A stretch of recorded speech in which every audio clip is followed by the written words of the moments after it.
don't put too much stress on your first kiss. It'll happen, but like it gets better, more funnier, and like Yeah. And it only gets magical if you're actually in love with the person, like later on after you've kissed them a lot.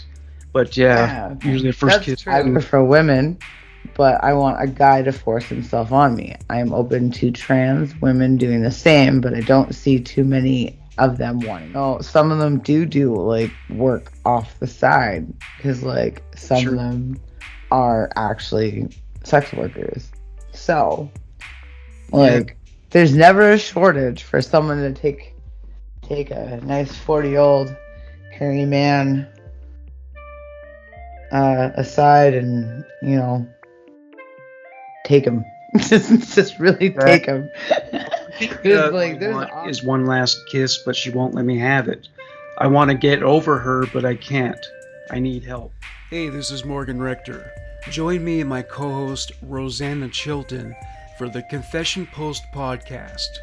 ConfessionPost.com is a website where users post highly personal content anonymously for the reading pleasure of other users.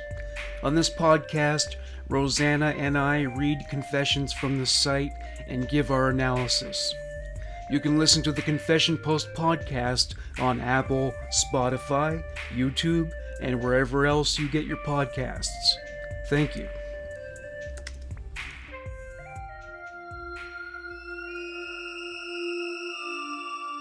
Hello everyone, I am Rachel Telfor. And I'm Michelle Gower. We are the hosts of a new true crime podcast. It is called Children of the Void. The Void refers to children who are missing.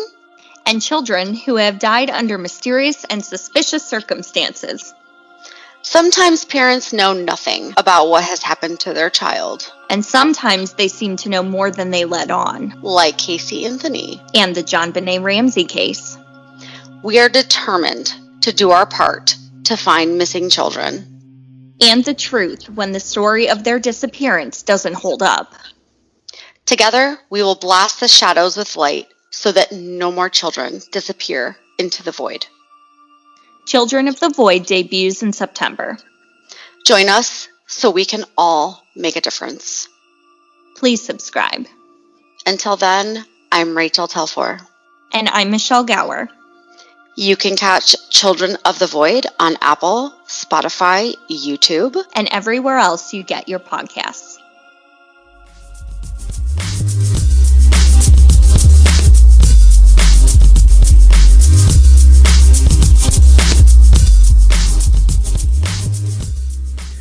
Hi guys, thanks for listening. Thank you as well to those of you who donate to the Patreon account. I've launched a campaign to raise funds to buy a new iMac. My current computer has been in use for over 8 years, and it is affecting my ability to create new content.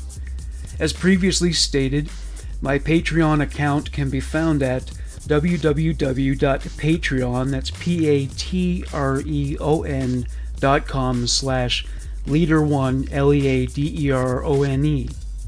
For those of you who would prefer to make a one-time single donation, there is also the option to send money to my PayPal account.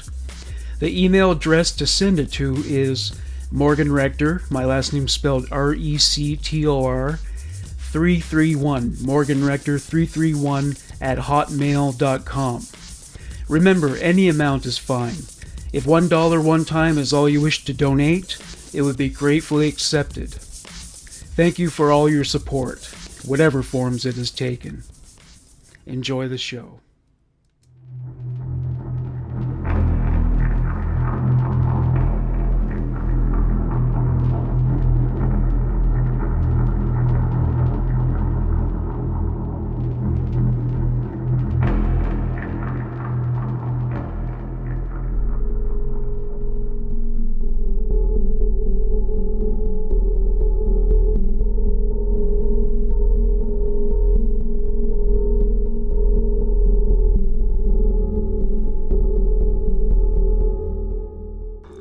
Welcome to Human Monsters.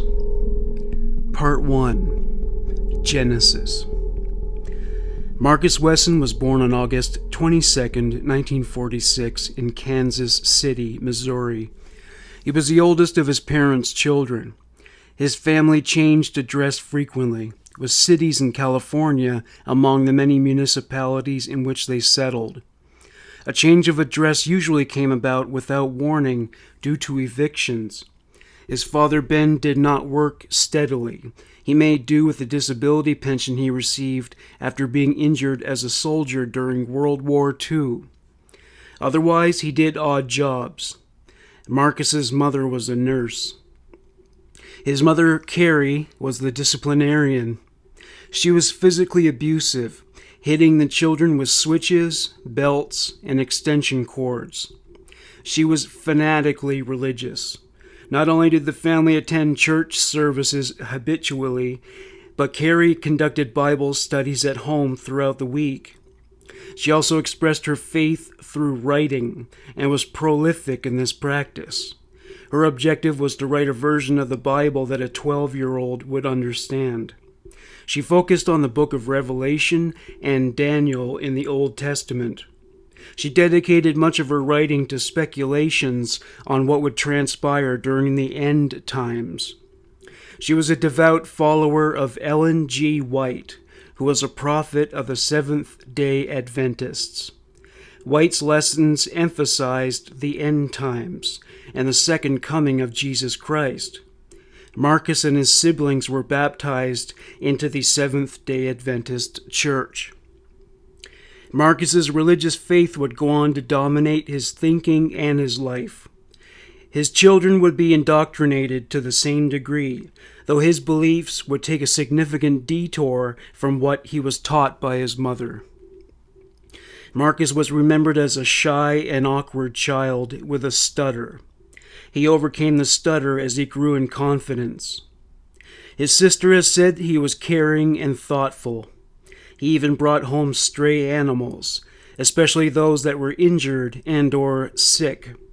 He would nurse them until their health was restored. He ingratiated himself to other children, specifically by building and repairing their go-karts. Still, his commitment to faith was evident at an early age. As his mother said in an interview with the Los Angeles Times, his entertainment was the church. He wasn't running around seeing what little girl he could catch. Instead, he'd be at the table eating food, always stuffing his face. That's why he got that big. His family moved to California when he was 10 years old. Though he was somehow involved in a graduation ceremony at Samuel Ayer High School, he didn't actually graduate. Ben was mostly absent from Marcus's life. Marcus was involved in track and field, but his father never attended his competitions.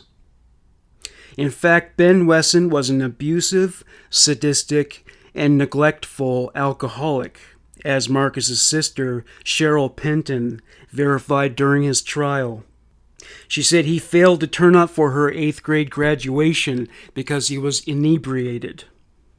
He would fly into rages while he was drunk and get into fights with other men. On one occasion, his neck was slashed in an altercation. She recalled seeing him brought home by a stranger.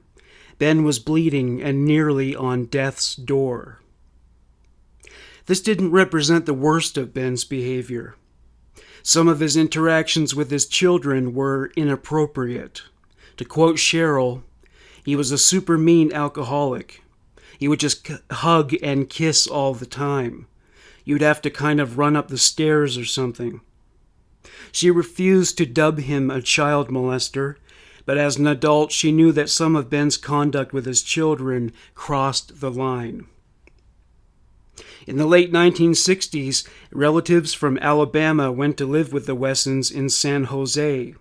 They were Ben's cousin Larry Morgan, his niece Patricia, and Larry's mother. Ben had a homosexual affair with his nephew, 18-year-old Larry. Eventually, the relationship was serious enough that Ben moved out and moved in with Larry. Gregory Bledsoe, a childhood friend of Marcus, testified during Marcus's trial that he had been propositioned by Ben. As Gregory put it, he said if I let him suck my big dick, he would give me a $50 bill. At first, I didn't, but then I did. It's something I'm not proud of. Mr. Wesson often talked about the size of Larry's genitalia. Then he would say to me, I bet yours is even bigger than his. I can tell by what's hung down in your pants that you're a winner. Gregory recalled an incident that happened when he spent the night at Ben's apartment. To my surprise, Mr. Wesson was trying to pull my pants down. I said, look, man, I don't ever want you to touch me again. Bledsoe has stated that he believes that Ben may have molested Marcus. Ben abandoned his family and made no contact with them for 10 years. He returned to their lives in the late 1970s. He died 2 weeks before Marcus was arrested. There is no evidence that Marcus ever experimented with homosexuality or bisexuality, but he was influenced by his father's sexual proclivities philosophically. He incorporated homosexuality into his beliefs regarding the genesis of the world and humanity. He once wrote that the first human relationship was a quote-unquote homo marriage between the Creator and the first man. As he put it, the gays and lesbians of today join together physically just as the master and man joined together spirit metaphysically in the past, and society accepts them. He even went on to opine that gays and lesbians are spiritually superior. To quote Marcus, thus the gays, lesbians, bisexual could be the master's true people yet, weaker to the master himself. Childhood friend George Hudnall met Marcus Wesson in 1965. They both attended services at the Ephesus Seventh-day Adventist Church in San Jose. Hudnall remembered Wesson as being a, quote, real nice guy, unquote. Still, one thing he recalled was that Marcus was always pushing his point of view on others. To quote Hudnall, even as a teenager, Marcus was kind of controlling and tried to kind of brainwash you or something into believing what he believed. The Seventh-day Adventists were strongly opposed to the practice of polygamy, which proved to be an area where Wesson found himself at odds with the sect. Wesson not only planned on marrying multiple women one day, but he also intended to have several children. Oddly enough, the Seventh-day Adventist Church has no record of Marcus Wesson being baptized. It should be noted, though, that the church was quick to deny affiliation with him after his arrest. George Hudnall wasn't sure how Wesson would accomplish this as a loner and generally unpopular young man. He had a few friends, but he didn't have the kind of magnetic charisma that Charles Manson and David Koresh used to their advantage to build their own flock of devotees. Marcus Wesson joined the Army in 1966. He served as a medic. He was honorably discharged in June 1968, whereupon he returned to San Jose. He enrolled in college classes with funding provided by the GI Bill, though he didn't complete a degree. He began a relationship with Rosemary Solorio, who was 13 years older. Wesson was unemployed. He supported Rosemary and her children from a previous marriage with welfare. She gave birth to his first child, Adair, in March 1971. Marcus was 25. It was in these circumstances that Marcus Wesson's model of draconian rule first manifested. As Rosemary's son Jesse put it, he tried to take control of the family. At Marcus's trial, he testified that Wesson hit him across the face with a belt and chased him through the neighborhood for teasing his brothers. Marcus would sometimes bring him along when he went on shoplifting expeditions. It was Jesse's task to watch for the security guard. Wesson instituted rules regarding what the family ate. They were to adhere to a vegetarian diet. When Rosemary's daughter Elizabeth was 8 years old, Marcus began to take notice of her. It was at that age when Marcus began to have sex with her. It developed into a relationship. One day Marcus approached Rosemary when Elizabeth was 15 years old and asked her for permission to marry her. She gave her consent, but only under the proviso that he keep it a secret from the rest of the family. At one point, Elizabeth became pregnant by Marcus. Jesse was a teenager at this time, and he was outraged by this. He confronted Marcus, saying, "How are you telling me what to do when I know you're fucking my sister?" Marcus did not tolerate backtalk, and he responded by whipping Jesse across his back with an electrical cord. He whipped him for so long and with so much aggression that Jesse refused to shower with the rest of his football team at school due to embarrassment. When this was brought to the attention of a relative who did not live in their household, they called the police. When Marcus realized he might be arrested, he agreed to leave the family provided that Jesse not tell the police what Marcus had done to him. To quote Jesse, "I thought it was a good deal." Before his departure, Marcus demanded that they let him take the family's van. He threatened to take Adair with him if they did not comply. Under these conditions, Marcus and Jesse got into one last fight. Jesse held a screwdriver in his hand and said to Marcus, "If you hit me again, I'm going to kill you." Marcus backed down. He left with the van and Elizabeth. Marcus and Elizabeth married in 1974 when she was still 15. He was 27. Their child Dorian was born that year. Over the next 4 years, they had 4 more children: Adrian, Kiani, and Sabrina. A 5th child died at birth. They lived with Marcus's parents for a while, but they moved into their own home in San Jose while Elizabeth was pregnant with Adrian. Elizabeth dropped out of high school to take care of her children. She homeschooled them, feeling that public schools were quote-unquote too dangerous. Marcus worked as a bank teller. Eventually he grew tired of working in the stultifyingly conservative environment and resigned. The conservative hairstyle he maintained for the job gave way to dreadlocks. He vowed that he would not cut them until the second coming of Jesus Christ.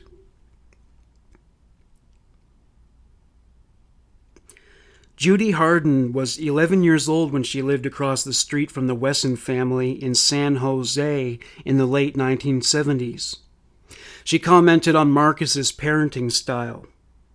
Marcus was a very strict person. Those children never cried. They were like little robots. They were programmed and manipulated. Harden testified during Marcus's trial that his parenting techniques reflected his religious beliefs.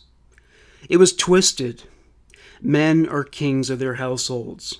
That kind of thing. It was just loony. Marcus loves himself. And the only thing about respect was, you will respect me. 4 years after Marcus and Elizabeth got married, a woman by the name of Illabel Lee entered their lives. It was an interracial relationship, with Illabel being white and Marcus and Elizabeth being black. Lee was pregnant. They met in October of 1978 at the Seventh-day Adventist Church in Santa Cruz. A strong connection soon developed between her and Marcus. Lee was a runaway who was alone in the world because her pregnancy out of wedlock led to fractures in her relationship with her family, who had all but disowned her. She recalled meeting Marcus and Elizabeth. "It was my first visit to the church, and I got off the bus stop, and I remember arriving at the church, and I remember them greeting me." Illabel soon made a habit of attending church services with the Wessons. To quote Lee, "I was basically alone. They were just friends, somebody to spend time with, joke with, eat with. Elizabeth's friendship with me was on a different level. My friendship with Marcus was deeper. He's very good at listening and building trust. Lee listened as Marcus pontificated about his views on polygamy. As Lee put it, "At the time when I first met Marcus, I was under the delusion that the father of my child would have a relationship with the child I was carrying. I realized that wasn't going to happen, and at that point I was looking for someone to depend on, someone to trust, and Marcus was someone I could trust, I could confide in."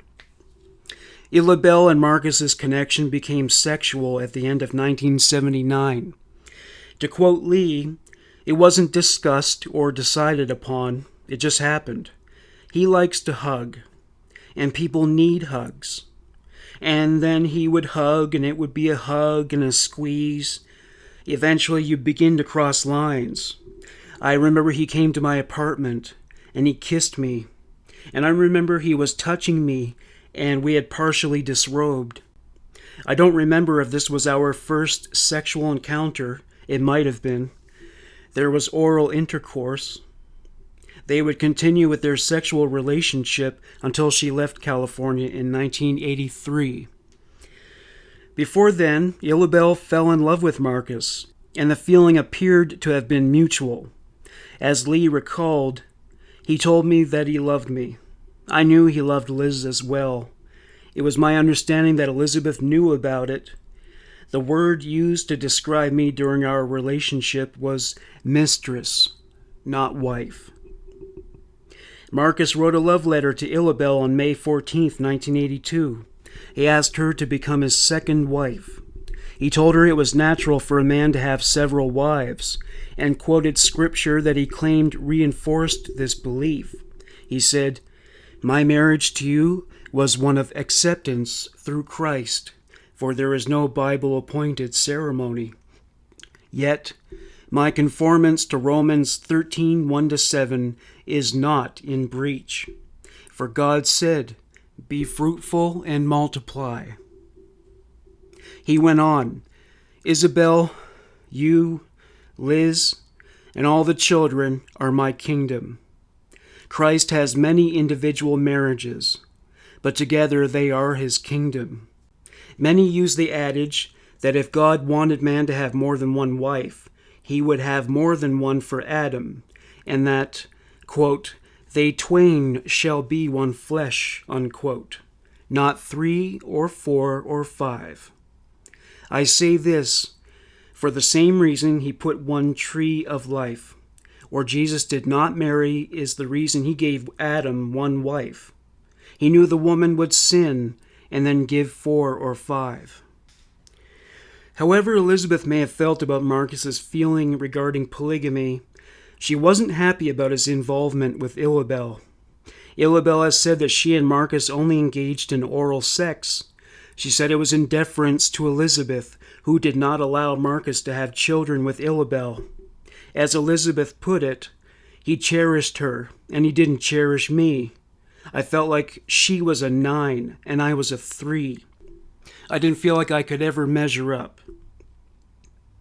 Marcus tried to soften the blow by suggesting to Illabelle that she should be Elizabeth's handmaiden.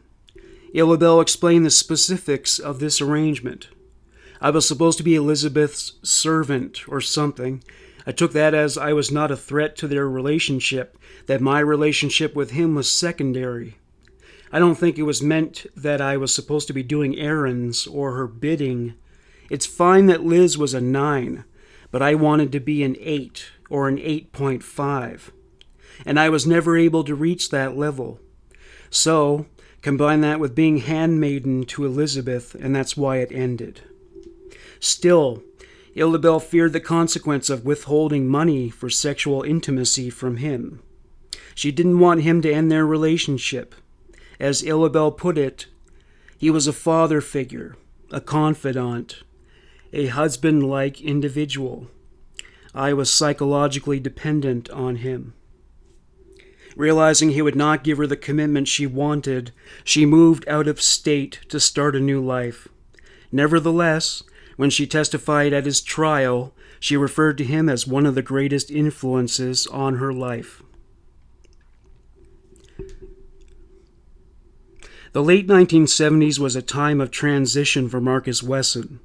As George Hudnall put it, Wesson had, quote, gone off the deep end, unquote.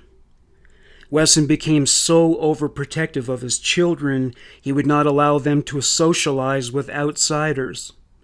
They were latchkey kids. Marcus continued to force his family to eat a vegetarian diet, though he ate meat. He was straight edge, never drinking alcohol or taking drugs.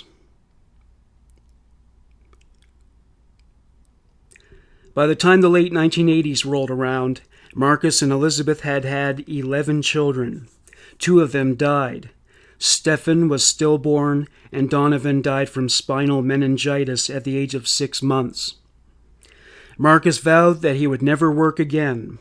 He told a probation officer that he was working as a telemarketer off the books, though no evidence has ever emerged to substantiate the dubious veracity of that claim. Other hardships afflicted the Wesson family in their early years. At Marcus's trial, Elizabeth recalled an accident that resulted in their son Adrian being taken to an intensive care unit. Adrian fell out of the family's vehicle while it was moving, and he was run over by an 18-wheeler immediately upon impact. This was brought forward when the defense wanted to prove that Marcus Wesson was not inhuman, and that he could, in fact, feel genuine emotions and cry.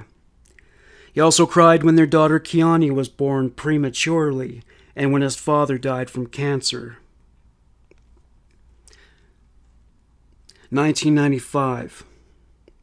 After years of moving around, the Wesson family settled down at a campsite located within the Santa Cruz Mountains area. It was during that year when Marcus impregnated his daughters Kiani, Ruby, and Sofina. Some of Elizabeth's male relatives were troubled by the fact that Kiani was pregnant, especially since she was a minor and did not socialize outside of her family. Jesse concluded that Marcus must have been at fault. He confronted his nieces about it. Elizabeth said during the trial that she was unaware that it was Marcus who got their daughters pregnant. She told Jesse that the girls were artificially inseminated. One day Jesse confronted Elizabeth about the pregnancies. When she denied it, he said, "Do you think I am as stupid as you are?" She said, "Do you think I would let happen to them what happened to me?" Jesse called his sister an idiot. During the trial, Kiani took the stand. The way she saw it, she was fulfilling her role as surrogate mother. Marcus told her that Elizabeth was beyond her prime and was therefore unsuitable to bear children. A sample from the trial. Attorney: "Why didn't you tell your mother that you were having your father's children?" Kiani: "Because I was a surrogate mother and I didn't want to tell her. I didn't want her to know. I felt she would have stopped me." Attorney: "Because you thought it was wrong." Kiani: "No, I didn't think it was wrong." Attorney: "Is it wrong in any case to have a baby with your father?" Kiani: "I was a surrogate mother. Other cases, I don't know." Attorney: "Why do you think your mother wouldn't have wanted you to have a baby with your father?" Kiani: "Because I didn't want her to know. She wouldn't have wanted me to do it with my dad." Attorney: "Did you feel disloyal to your mother by having sex with your father?" Kiani: "No, because I was a surrogate mother." Attorney: "You were more than a surrogate mother. What did Illabel call you?" Kiani: "Mom. She distinguished. She called Elizabeth Mommy, and she would call me Mom." Attorney: "Like she was a puppy. You're having her and saying, 'Here, Mom.'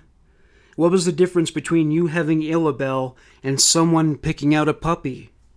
Kiani: "What do you mean?" Attorney: "These are human beings you gave birth to. Don't you think there should be a formal process owed to the child?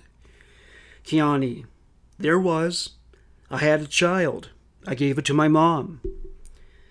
Marcus became concerned that his brother-in-law's meddling might lead to him getting arrested. He packed up the family and moved to the most secluded spot he could find. Marcus, Elizabeth, and their 13 children moved to an isolated spot in the mountains. They lived in a large army tent on a public campground. September 16th, 1995. Kiani gave birth to her father's child, Illabel Wesson. 6 months later, Sophina gave birth to her father's son, Jonathan. Ruby gave birth to her daughter Aviv 3 months after Jonathan was born. They both gave birth at a hospital in town. Marcus ordered Ruby to never refer to him as the father of the baby. When Ruby was prompted by a social worker to fill out the paperwork to register the child's birth, she wrote "unknown" on the blank where one would normally write the father's name. The social worker insisted that she divulge the baby's father because if she didn't, Medi-Cal wouldn't cover the medical expenses. Marcus told her to forget about the Medi-Cal funding. Ruby left without having settled her hospital bill. Ruby commented on this practice years later. We all agreed that when we have the children, that on their children's birth certificate, we would just put unknown. That was our plan, because a lot of teenagers have kids and they don't know who the father is. That was just our game plan. Marcus married Ruby. Marcus's niece, Brandy Solorio, attended the wedding. She recalled how it went. I was supposed to be Ruby's mother. One of us was the preacher, and I was the mother and acting out like a mother. Drama, you know. They walked down the aisle. Brandy was molested by Marcus starting at the age of 7. She recalled an incident when she was 8 years old where she was sitting on a couch next to Marcus. She had a blanket over her lap, and he reached underneath, whereupon he penetrated her vaginally with his fingers. Other family members were in the room at the time. He took her virginity at the age of 14 or 15. He told Brandy she was to have, quote, babies for the Lord, unquote. Brandy is learning disabled and struggled to keep up with her siblings and cousins in the homeschooling program. When Marcus discovered she was still illiterate at the age of 12, he beat her. She also recalled learning of the murder-suicide pact Marcus made with his family. To quote Brandy, "We should take poison or something so we wouldn't be separated." When the prosecuting attorney asked her how they would carry out the plan, she said, "I guess I really didn't think about it. I just know I was willing to die." Before Brandy had Marcus's child, she lived in fear of succumbing to that fate. After all, it was never introduced into her life as an option. It was Marcus's agenda for her and the other girls. Her fear of this fate compelled her to run away. She wound up staying with her mother. Marcus didn't expend any energy toward bringing Brandy back to the camp. There were more pressing matters that required his attention. There were multiple infants that required care, and the adults were running out of money and food. Even water for showers became hard to come by. Kiani wrote in her diary that the girls stopped taking showers because they did not have the gas money to drive down the hill to collect water. An entry written on June 29, 2003. "We are in a money crisis. We had no propane this morning, so we cooked the oatmeal on the heater. Everyone felt tired." They became so desperate for food that Marcus took the girls to town and outfitted them with metal poles so they could sift through dumpsters in search of edible food. The situation became even more dire when the owner of the land died in 1997. His son inherited the land, and since the Wesson family did not sign any documents conferring on them the right to dwell there, they were forced to leave. Marcus decided to move the family to Fresno. One reason for this was that the women could get jobs to support the family. He knew that people would start talking when they became aware of the nature of Marcus's relationships with the women, but he was left with no alternative but to risk it. Otherwise, financial ruin was guaranteed.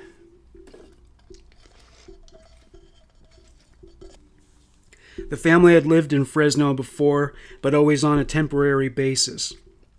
When they moved back there in 1997, the purpose was to lay down some roots. Marcus set up job interviews for Sofina, Ruby, Kiani, and Sabrina at a McDonald's restaurant. They were all hired. Marcus drove them to and from work. He wasn't about to let them out of his sight, not even for daily work-related commutes. Not only was this arrangement non-negotiable, but they submitted their paychecks to him. The girls impressed management so much that they were split up to other locations. Ruby and Kiani were trained as managers. The eldest boys did not join the rest of the family in Fresno. Dorian and Adrian chose to live independently in Santa Cruz. One of Marcus's rules for the family was that they were obligated to send him money for the first 2 years of their lives as bachelors. The family lived in a duplex on College Avenue in Fresno. The unit was not adequate to house such a large family. The children slept in the living room. In one of the bedrooms, Marcus would preach to the females, giving them what was referred to by them as his quote-unquote girl talks. He would warn them not to socialize with outsiders. As Ruby put it, our family life was supposed to stay private, because everybody would not understand why we lived the way that we lived.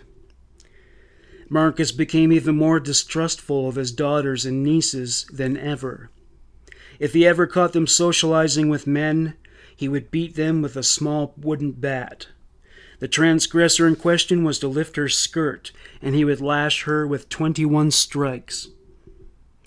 Ruby befriended a female coworker named Emma, and through their conversations, she came to realize that she didn't need to live in Marcus Wesson's penal colony for the rest of her life.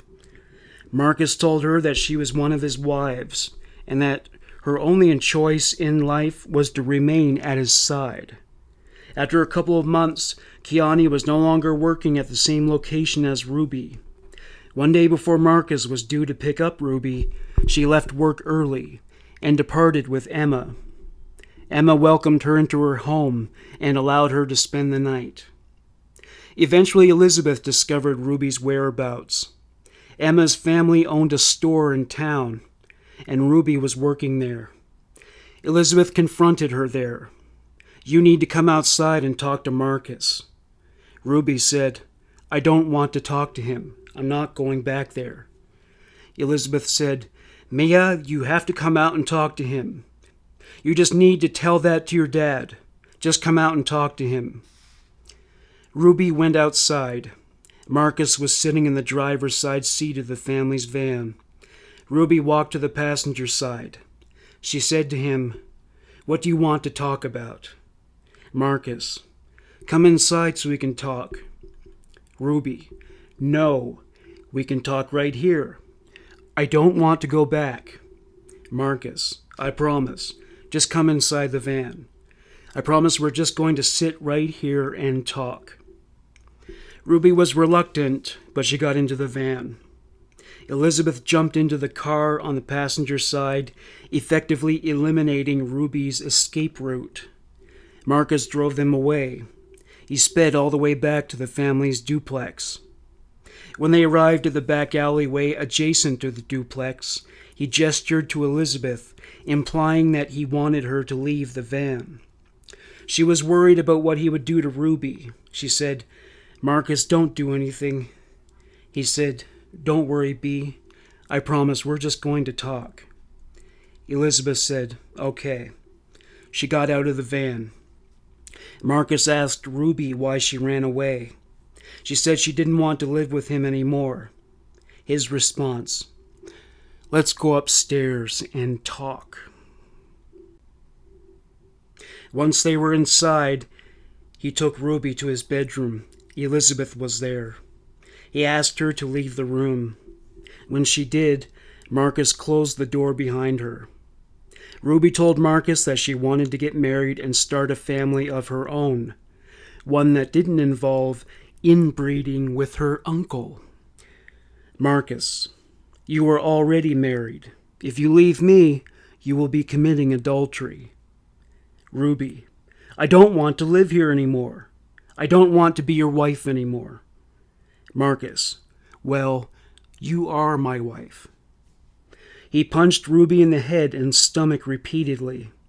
As she recoiled and gasped air back into her lungs, he said, I'm doing this because I love you. I'm not going to just let you go out there and be in the world and let the world destroy you. He told Ruby to think of their daughter, Aviv. Ruby, I could just take her with me, you know? She doesn't have to stay here. Marcus, no. You already know that you had that child for the Lord, that you can't take her with you. She's not your child. Marcus kept her in the bedroom for 12 hours straight. He eventually wore her will down, and she agreed to stay. He told her he was glad to hear it, but he also informed her that he would still punish her for running away. Her punishment: he would beat her for 10 days in a row. He followed through on this vow.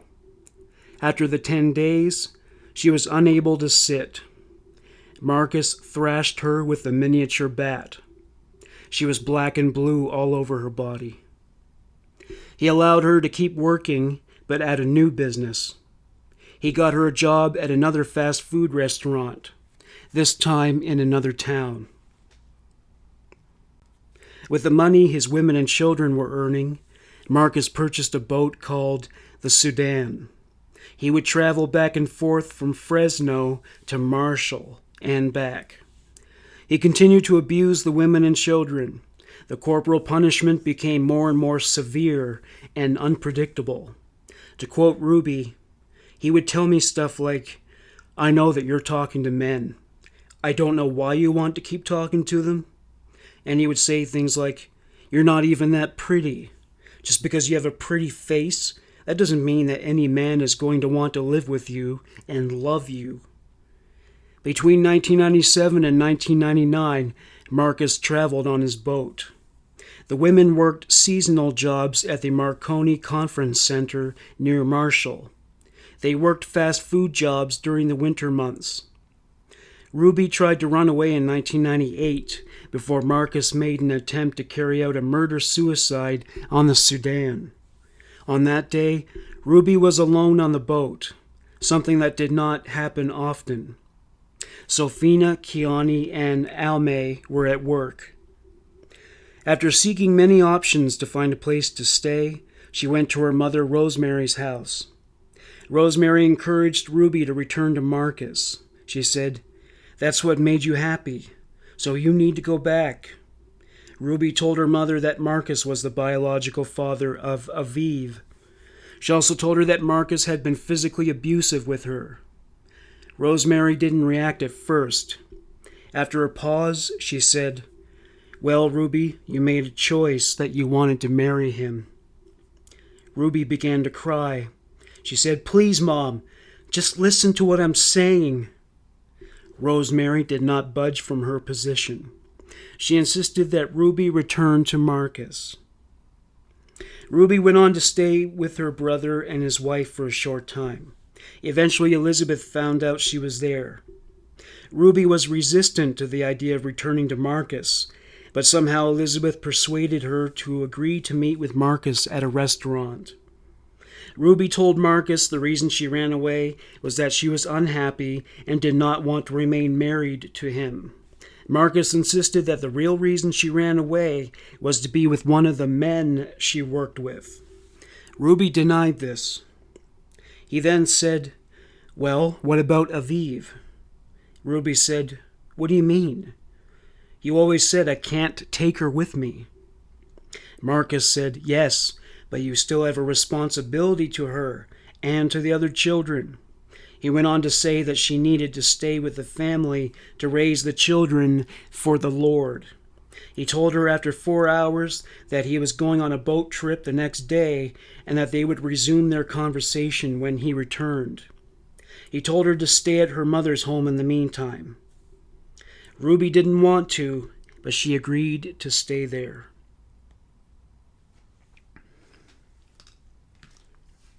When Marcus returned to Fresno, he brought 4 of the children with him: Illabel, Jonathan, Ethan, and Aviv. He took them to Rosemary's house and told Ruby he was leaving them in her care. She took care of them over the next 3 weeks. When Marcus came back, he told Ruby she should sacrifice her own desires for the purpose of raising the children for the Lord. She couldn't bring herself to abandon the children, so she agreed to stay. A month later, the family was evicted from the Sudan. Marcus brought the entire family with him back to Fresno.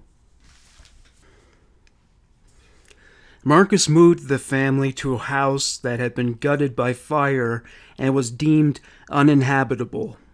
He took money that was made by the women and put the house under their name. He vowed that he would fix the house. They lived in a tool shed out back as they worked on the house. When the women returned home from their shifts at the restaurants, Marcus would put them to work fixing up the house. They never did make it livable, and the city filed numerous code violations. The house was sold to them by an attorney named Frank Muna. Muna commented on the dynamic he observed in the relationship of Marcus and the women. It was really disturbing. When they were all together, the women would just step back into this subservient position. It was like total control. At first, the Wesson women went to Muna's office every month to make the mortgage payment. Eventually, they fell behind in the payments and did not make the improvements to the house after saying they would. Muna sued the women, stating in the suit that they were illegally occupying the house and had stolen items from inside that belonged to Muna and his family. Marcus insisted that the items were abandoned. Meanwhile, the women worked as banquet servers at a Radisson hotel to provide for the family. Marcus was paranoid that their shifts gave them ample opportunity to flirt with other men. He would continue to sit them down for the so-called girl talks. To quote Ruby, he would usually discipline Sophia first, because usually we both got in trouble, and then he would send all the girls out of the room. At this point, most of the girls were in their mid-20s. Marcus was now hitting them with a full-size baseball bat. He would accuse one of them of talking to other men. She would deny it. He wouldn't believe her and would pound her on the buttocks, legs, and arms with the bat.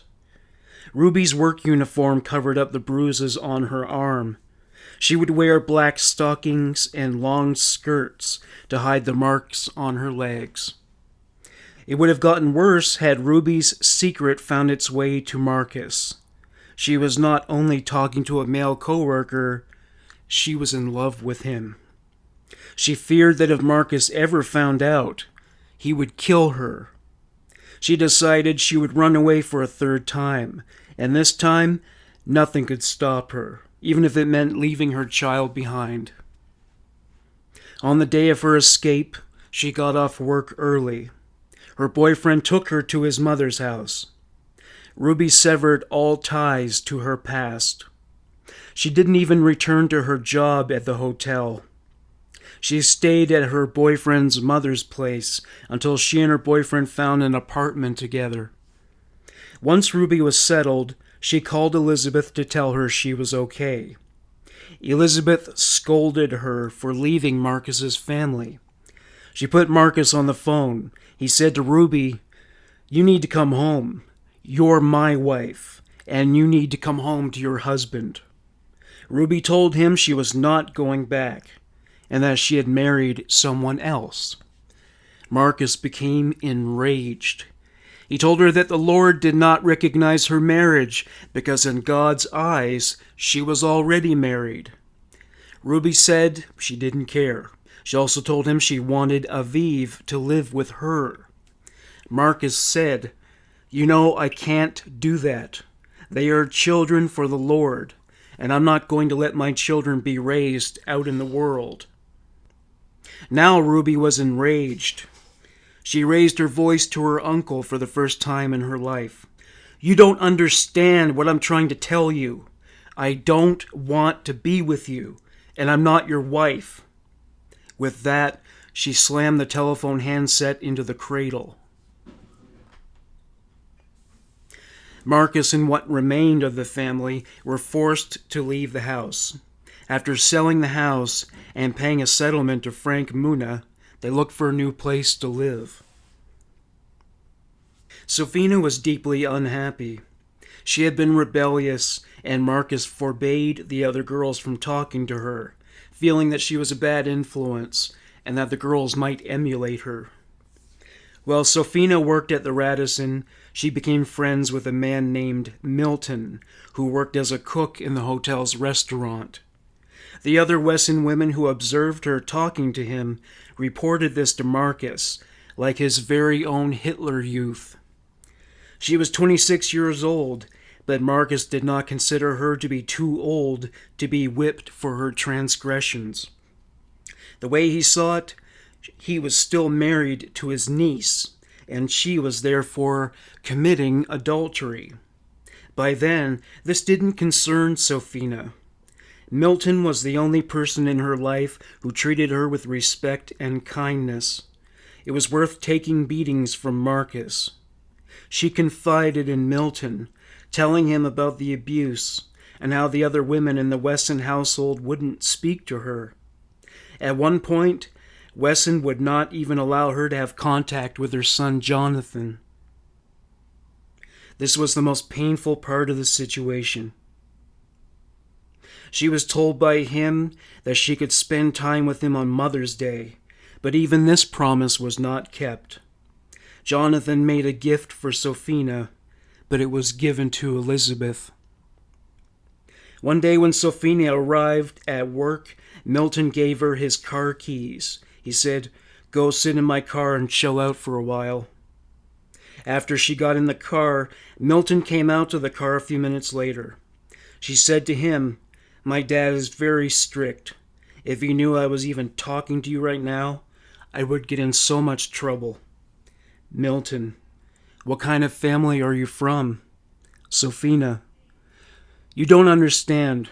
You shouldn't even get involved with me." Milton, "I like you, and I want to help you out." Sofina, "Really? If I tell you some things, you won't tell anyone?" Milton promised that he would not tell a soul. Sofina told him everything about the family situation in which she resided. Milton was appalled, though he stuck to his vow that he wouldn't tell anyone. He also vowed that it would not affect their friendship. Sofina did not leave the Wesson homestead right away. The other girls continued to snitch on her to Marcus for talking to Milton, and she continued to receive beatings. After one particularly bad beating, she recoiled when Milton greeted her with a hug at work. Her back was achingly sore and covered with bruises. Sofina suddenly realized something. Milton was old enough to be her father, but she loved him. She felt that with his support, she could summon enough courage to leave her uncle's house. That day, when she returned home, she said to Marcus, "I don't want to live with you anymore. I want to live with my mom." Marcus, "No, you can't go." Sofina, "You know what, Marcus? I really don't care anymore. I'm not happy here. If Milton's willing to love me, then I'm going to be with him." Sofina hugged her Aunt Elizabeth and left the house, hopeful that she would never return. She left all her personal possessions behind except her purse. She ran to her mother's house. She worried along the way that Marcus would follow her and bring her back by force. Soon after she arrived at her mother's home, Elizabeth pulled into the driveway. She told Sophina that Marcus wanted to talk to her. She handed Sophina her cell phone. "Marcus, we have to do this the right way, Sophia. I have to let you go. Come back." Sophina: "You're going to let me leave?" Sophina was skeptical. Marcus: "Yeah, let's just talk about that." Sophina got into the car and returned to the Wesson house with Elizabeth. When she met with Marcus, he informed her that if she left, she would have to abide by his rules. This involved turning over her paychecks to him for the following 2 years. Sophina agreed to these conditions. He said she could sleep at her mother's place during the day. When she wasn't working, she could stay at the Wesson house. For the next couple of months, Sophina abided by Marcus's rules. The other Wesson girls were still not allowed to speak to her, so whenever she was around, she sat in silence. At one point, she discovered she was pregnant with Milton's child. She was terrified to tell Marcus. She became depressed. From an entry of her diary, "Dad says there's a bad spirit in the house. Could it be me?" She was beset by sorrow. She yearned to be with Milton. As she wrote in the diary, "I just felt my whole world was gone. They were my family, and I loved them. I just wished I was dead." She knew that when the baby bump would emerge, there would be no way to hide it from Marcus. She drew together the courage to tell him. She said, "I'm pregnant." Marcus was surprised, but to Sophina's surprise, he was not angry. In fact, he hugged her. He said, "Okay, well, can I have this baby?" Sophina said, "No, this is Milton's baby." Marcus was disappointed. He told her it was time for her to leave the house permanently. He said she was a bad example to the rest of the girls, and that he did not want them to follow her path. Though Sophina was happy to leave the house, there was a footnote of sadness since she was leaving Jonathan behind. Sophina moved to San Jose to live with Milton. Over the following year, Sophina would visit Jonathan in Fresno occasionally and bring the family money, food, and clothing. To quote Sophina, "Marcus would call me and ask for money. He's like, Jonathan needs a roof over his head. Can you give me $200? We just need around $200 to pay the rent." October 2003.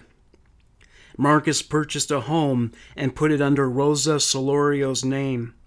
The girls still worked, and Marcus still traveled between Fresno and Marshall on the boat. Sophina maintained what remained of her ties to the family, giving them money and food. Ruby was still estranged from the entire family. By December, Gypsy Wesson had run away from home. Kiani maintained her loyalty to her sisters, though she was still faithful to her father. A sample from the December 14th entry in Kiani's diary. "Gypsy, my sweet sister, it is time for you to come home. I miss you so much. Christ wants you back home, Lou. Don't let the world use you. You are much loved in your home. Gypsy, the time is near."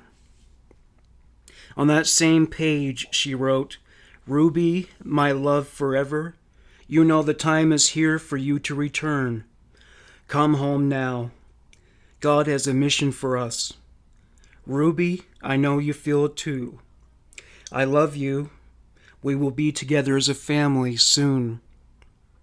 By this point, Kiani had had 2 children with her father, 8-year-old Illabel and a baby named Jiva.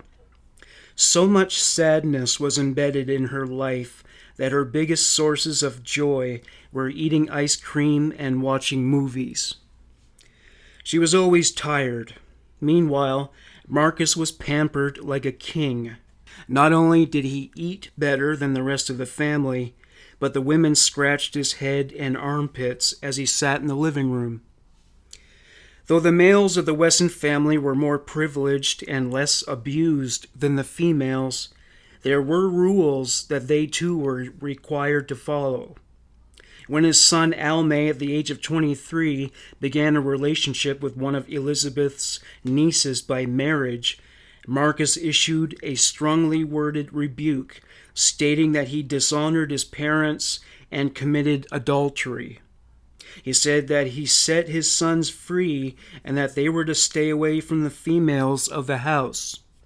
He quoted scriptures that he felt supported his view.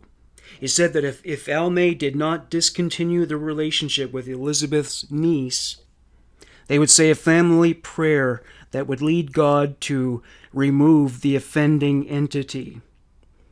After all, Wesson viewed that niece as being part of his own personal harem. After they returned to Fresno, Marcus made some strange purchases.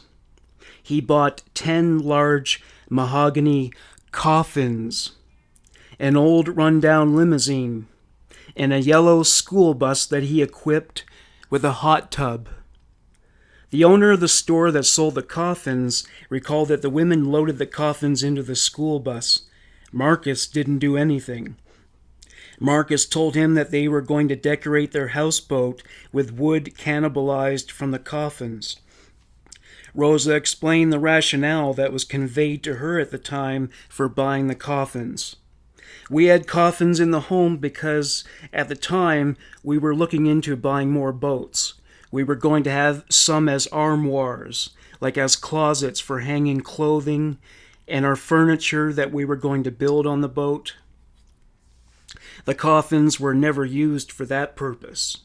They were installed in the family's house and converted into beds for the youngest children. A sleeping bag would be placed atop a closed coffin. The children continued to sleep that way for as long as they remained with the family. However, the coffins were also an offshoot of Marcus Wesson's obsession with vampires. When Keani was cross-examined during Marcus's trial, she was asked about the coffins, a sample. Attorney: and do you recall all of you girls writing your names, your vampires' names, in the dust on the coffins? Keani: yeah, because we were just playing around, and we were just following Fia and Ruby. They started writing their names, and they said, hey, you guys, let's write our names on there. So we were just playing around. At the time of Marcus's arrest, his son, Marcus Wesson Jr., 22 years old at the time, told police that his father claimed to be in possession of so-called special powers.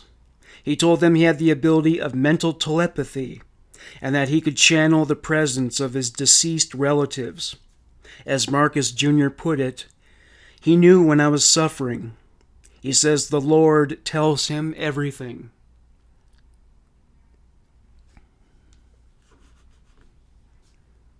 Part 2. End Times. Vampirism had become intertwined in the family's daily lives, in keeping with Marcus's bizarre beliefs.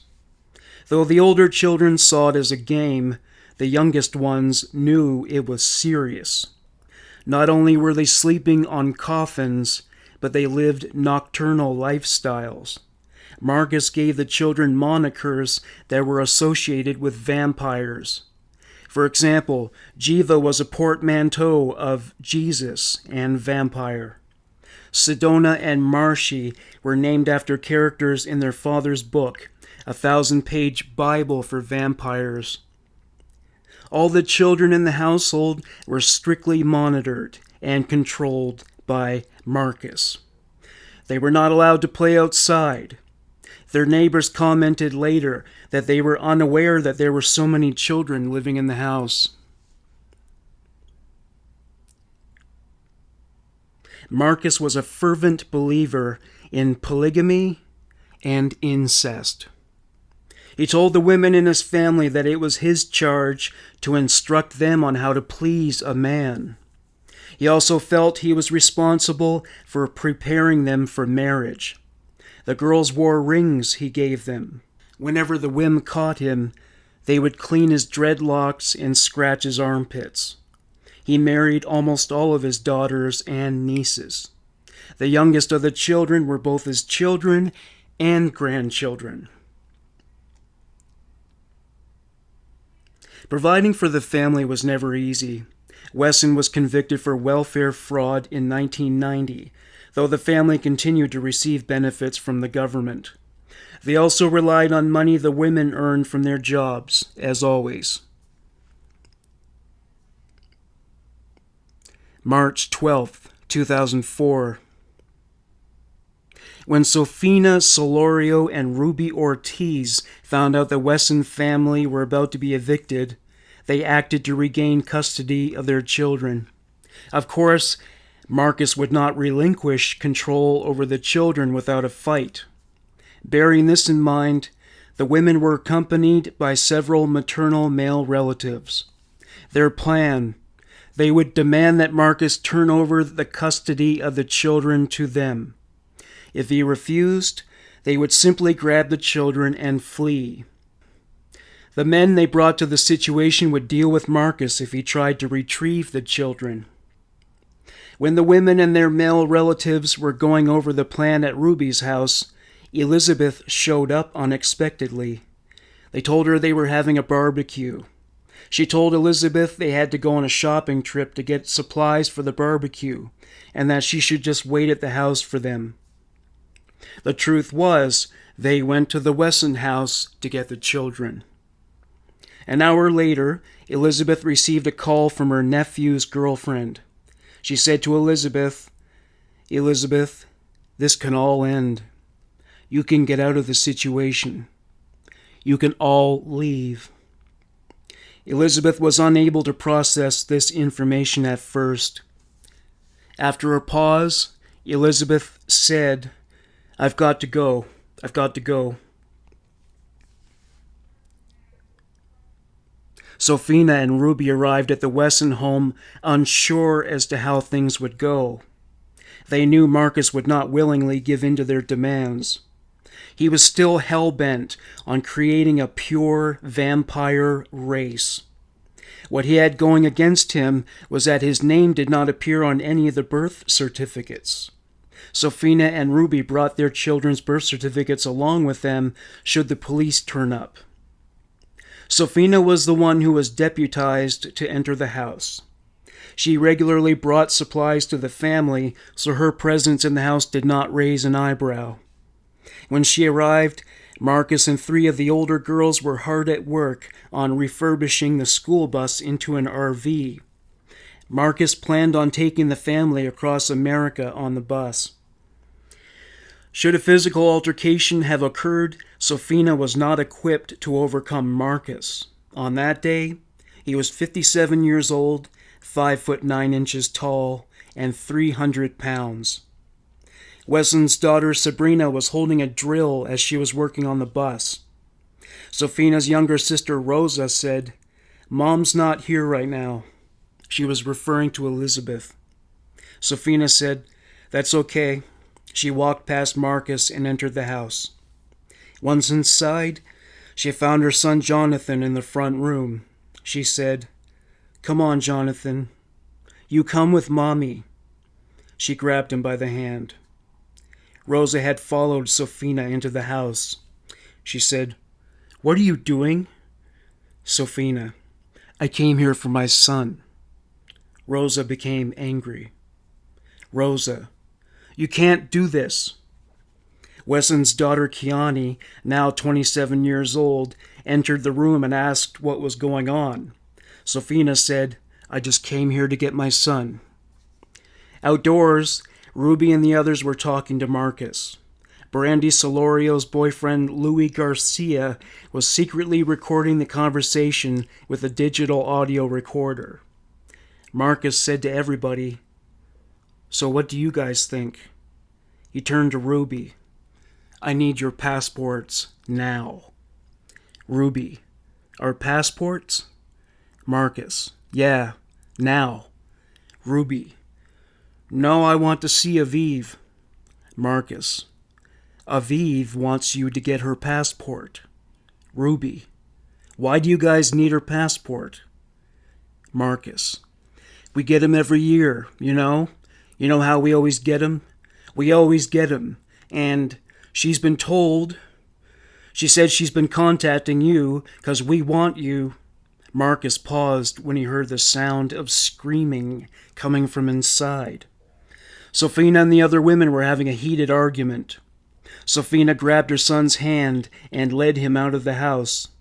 Rosa grabbed his other arm, and a tug of war for the boy went back and forth. Rosa won out, forcefully pulling Jonathan from his mother's grasp. Rosa shielded Jonathan from his mother with her body so that his mother could not regain possession of him. Sabrina entered the room. She shouted at Sophina, "Get the fuck out of my house. You're not taking any of these." By these, she was referring to the children. Sophina pushed Sabrina out of the way. She picked up a chair and threatened to break a window. The other women backed away, but Sabrina made a fist. Marcus was at the front door. He said, "Sophia, what's going on in here?" Ruby, "I just want my daughter, that's it. I want my baby, Marcus." Marcus, "Not under kidnapping conditions. You can't kidnap her." Ruby, "I'm not leaving without my baby." Some of the male relatives that accompanied Ruby and Sophina came through the door. Marcus made eye contact with them as a half-assed measure to intimidate them. Marcus, "Look, you guys can't come into my house without permission." One of the brothers said, "Marcus, she wants her daughter." Marcus said, "Come on, don't do the kidnapping." No, please go." The brother said, "She wants her daughter, Marcus." Marcus, "I was going to give her her daughter, but you guys can't come into my house without permission, please." Brother, "All right. If we leave, when's Sophia coming out?" "Sophia has to come out." Marcus, "Sophia?" More screaming was heard elsewhere in the house. Marcus, "You guys, don't call the police." Sabrina held one of the babies in her arms as she made her way to a bedroom that was situated at the rear of the house. Sophina followed her. Behind Sophina was 17-year-old Lise, who was holding the hands of 4-year-old Ethan and 7-year-old Aviv. Rosa held on to Jonathan with a firm grip and brought him into the bedroom with the other children. 8-year-old Ilabel was already in the room. Jiva was there in her crib. 1-year-old Marshy sat on the floor. Sophina grabbed Jonathan by the hand again. Rosa, "Sophia, you can't take him. You know he's mine." Sophina, "No, Rosa, he's my son, and I want to take him now." Rosa, "Please, Sophia, don't do this to me. Don't do this to me, please."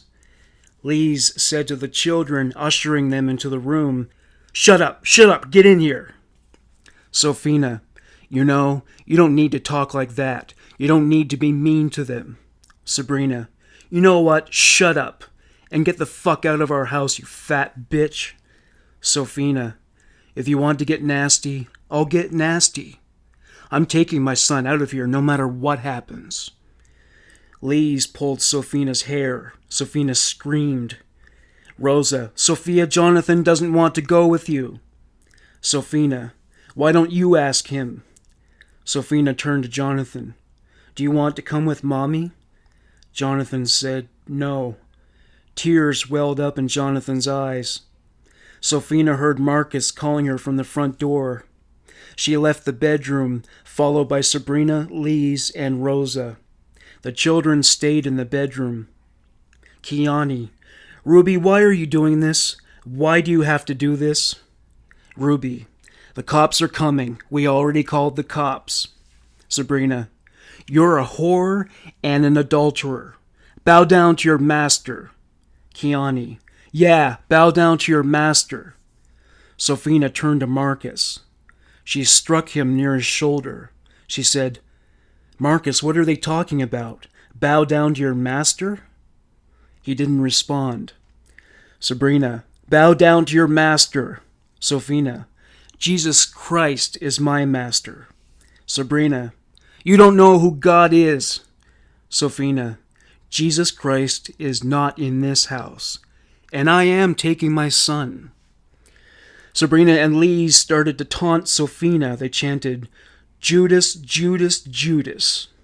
They returned to the back bedroom where the children remained. They entered the bedroom and closed the door behind them. Sophina followed. Kiani followed Sophina, saying, You don't know Jesus Christ. If you did, you wouldn't be betraying us. You're just a Judas.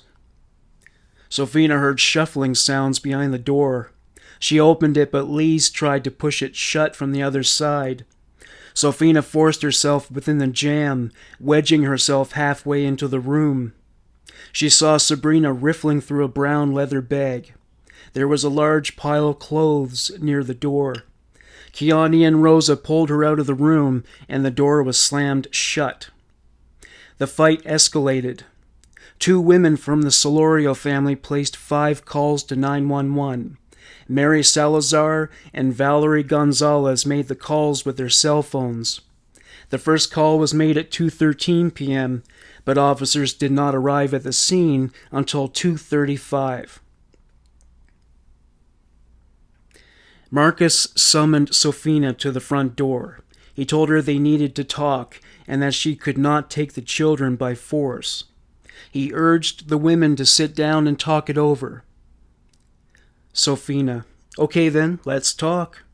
The reason why I came to get my son is you guys are not raising them in the way that Marcus promised that he would raise them. First of all, Dad is still having, children by his own girls. And the agreement that we made was he was not supposed to ever do that again. Kiani and Rosa exchanged looks. Kiani, that is so stupid. Rosa, you know what? You're just jealous. Sophina, you guys are not teaching the kids like you're supposed to. Nobody is working to support the kids. Marcus, I'd rather have the police here. I'd rather have them do it than force. Ruby told Marcus she feared the family would leave town and that she would never see her daughter again. Ruby, Aviv is my daughter, and that's the best I got. Sophina, no matter what happens, I'm not leaving until Jonathan walks out this door. Ruby, I'm not either. Marcus, come on guys, please get out of my house. Rosemary Solorio, Elizabeth Wesson's sister, showed up. She had struggled with a drug addiction for much of her adult life. She gave her children, including Rosa and Sophina, to Marcus and Elizabeth to raise. Rosemary was against having her grandchildren removed from the Wesson home. She started to fight with her daughters and sons. Rosemary, get out of here. Get out of here now. Sophina, no. Rosemary struck Sophina, just grazing her mouth. Garcia blocked his mother's fist by shielding against it with his arm. In retaliation, Sophina attempted to kick her mother. She aimed for her stomach but missed. Marco pushed Rosemary away. Marcus, respect your mom. Come on, you guys, respect your mom, please. A male relative said, Where are the cops at? Where the fuck are they at? Ruby, what I see here, it's not right, Marcus. You're not supposed to have kids with your fucking kids, okay? Ruby began to cry. Ruby, it's wrong. Marcus, that's not happening. Ruby, yes it is. Don't fucking. Rosemary, what the hell are you talking about? Ruby, okay, ask him. Eventually, they all migrated to the front yard. The argument grew more and more hostile. They were engaged in a shouting match. Rosemary assaulted her son Danny, who went to help Sophina and Ruby retrieve their children. Danny held his mother's hands down at her sides. He forced her into a headlock as the only means to keep her restrained. Marcus, Rosemary, please. Ruby turned to Marcus. Ruby, when is it gonna stop? When is it gonna stop? Marcus, you guys are bullshit. The men who accompanied Sophina and Ruby were impatient for the police to arrive. Rosemary turned to Ruby. She screamed, "What's wrong with you?" She punched Ruby in the stomach. Marcus, Rosemary, no! Ruby, don't touch me. Nobody touches me. Don't touch me. Marcus, come on, guys. Man, I can't believe it. It's like nobody can talk intelligently around here. Ruby continued to implore Marcus to turn over her daughter, Aviv. Sophina pointed to her mother as she addressed Marcus. You know what she believes? You know what she believes? She wants us to stay here and get married to you and keep having kids. Marcus, come on, Mia. Sophina, that's what she wants. Marcus, I don't agree with that. Marcus told Ruby and Sophina that if they left peacefully, they would have visitation rights. They did not accept these conditions and refused to leave without their children. Sophina, the point is this. We want to take our children. We want to raise them, and that's... Put the period at the end of it. Marcus, come on. These kids are happy. Ruby, they're happy, Marcus, because that's all they know. Marcus, well then, what does the Lord say? What other foundation can be laid but what is laid? Sophina walked past the front door.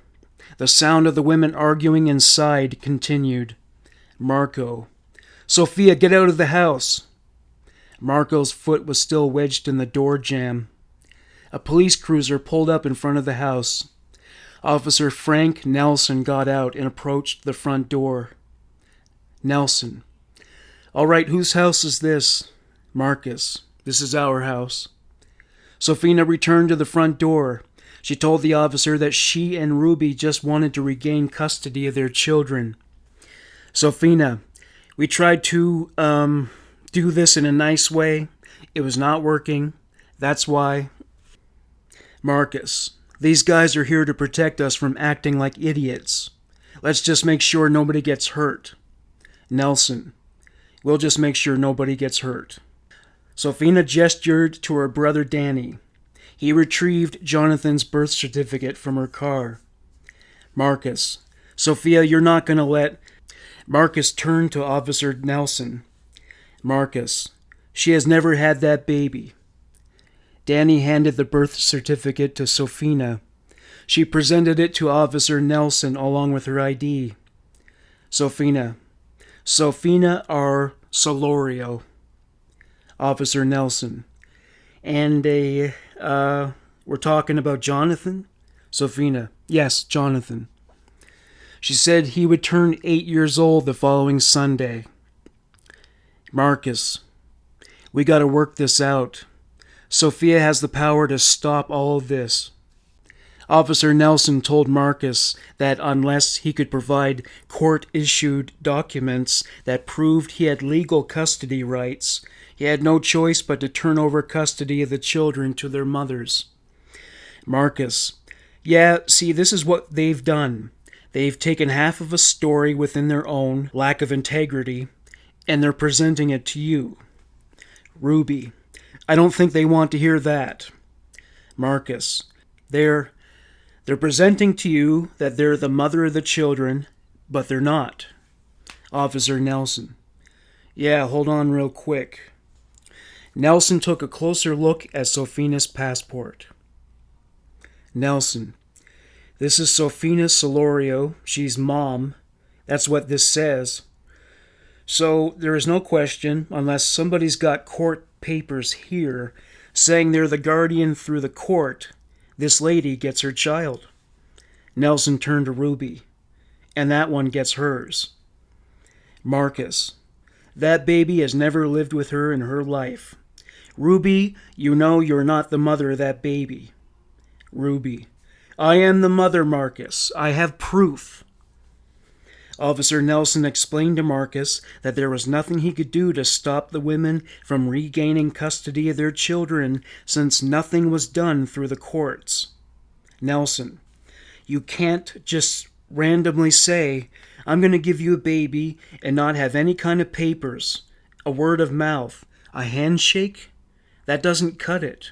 I'm telling you, the courts have to be involved. Another officer, Benny Martinez, was trying to herd the group of relatives gathered by the front door farther away from the house. He told them to stand by the sidewalk. Martinez could tell Nelson was going in circles with Marcus, that Marcus could not be budged from his position. Martinez tapped the radio microphone on his lapel to get Officer Nelson's attention. Nelson looked over at him. Martinez mouthed the words, "Call Sergeant." Nelson nodded. Nelson, we're going to resolve this in the next couple of minutes. Nelson turned to Marcus. Where's her child at? Ruby whispered something to Nelson. Nelson, where are these kids at? Louis Garcia. In the back room. Marcus continued to raise objections. Nelson called his superior officer, Sergeant Patrick Jackson. He turned to Marcus. Nelson, let's try to get this. These kids are going to go with their mom. That's all there is to it. Sergeant Jackson arrived. He was introduced by Nelson. Nelson, this is my boss. Marcus, how are you doing? Nelson explained the situation to Jackson. Sergeant Jackson pulled Louis aside for a private chat. Afterwards, Jackson returned to the front door and spoke with Marcus. Jackson, well, we'll call CPS and they'll get involved, and they want to make a decision as to... His voice was drowned out by the sound of passing cars. Nelson, what's going to happen is these kids are going to go with us, all right? Jackson, the kids are here? Louis, they are. Jackson turned to Marcus. Jackson, may I ask you to... Rosemary became violent again. She punched her daughter Sophina in the stomach. Rosemary's sons restrained her. More police arrived, and one ran over to assist them. Sergeant Jackson told Marcus that if he wanted custody of the children, he would have to file paperwork with the courts. Marcus insisted that his verbal agreement should suffice. He gestured in Sophina's direction, saying, "That child's not hers." Jackson said, "I'm going to call CPS." He stepped away and pulled out his radio. Kiani and Rosa whispered something to Marcus. He pulled a small black pouch from his pocket and opened it. He pulled out a small key and handed it to Rosa. She took it and went into the house. Sophina said to Marcus, "It's either me or CPS." Marcus said, "Mia, if you do this right, you can have the children. You know why." 2:50 p.m. Sergeant Jackson called the city attorney. He asked him if he and the other officers had a legal right to enter the house without Wesson's consent. The attorney told him they did not have legal cause to do so. 3:03 p.m. Jackson called Child Protective Services for a consultation. When he returned to the front door, he told Marcus he would be arrested if he did not hand custody of the children over to the mothers. Jackson, I'm not going to argue. I'm going to tell you that when CPS gets here, we'll ask them if they want to do something with these kids. Ruby, Marcus, the cops, they're going to do this now or later. We tried to discuss it. Marcus, no, I'm not arguing anything. I feel constricted here. I just can't believe what you're doing. Marcus begged Sophina and Ruby to talk to him in private. Request denied. Nelson, there's no other kids here, right? I don't think there are. The only reason I say that is, once CPS gets here, they will make a decision. Marcus kept trying to convince Sophina and Ruby to go into the house and talk with him. Officer Nelson grew impatient with Marcus. He told him that if he did not cooperate, he would be taken to jail. He also warned him that if there were other kids in the house, CPS would take them. Marcus shook his head, saying, "No, no, oh no." Marcus's son Serafino showed up at the house. He panicked when he saw the police. He walked past the officers and Marcus and went into the house. When he entered the living room, he confronted Sophina and the others. "Serafino, what's going on? What's happening?" Rosa, "Serafino, Sophina and Ruby are here to come and get Aviv and Jonathan." Serafino paced back and forth. He held his forehead. Marcus whispered something to Kiani.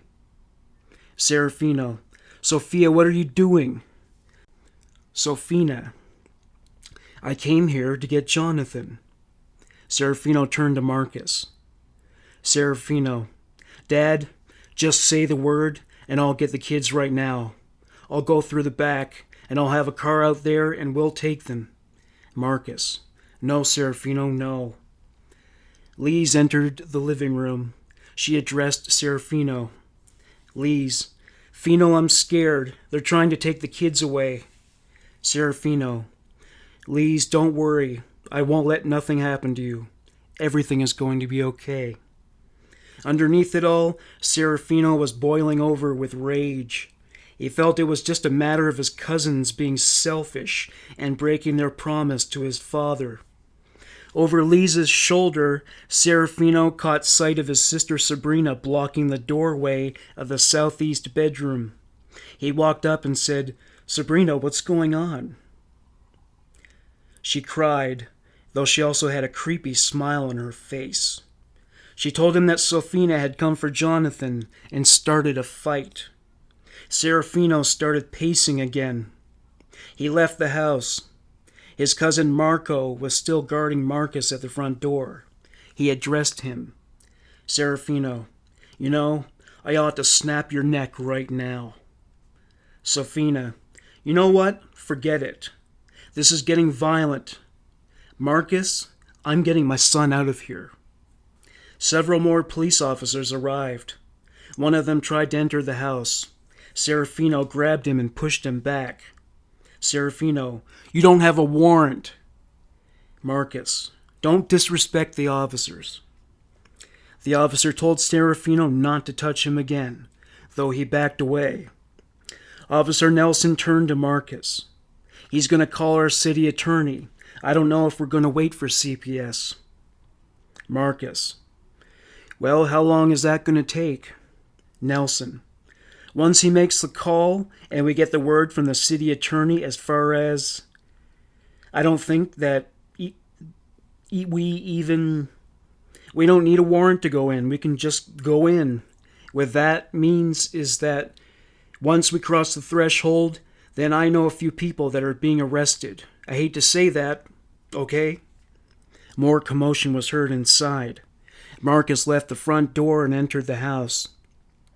Louis said to the officers, "Don't let him walk around the house.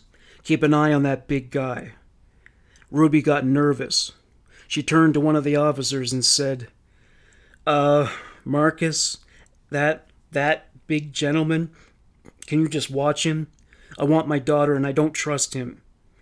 Officer Nelson said, "Well, okay. 8 years ago, you made a real bad mistake." Marcus asked Ruby to go inside the house and talk to him.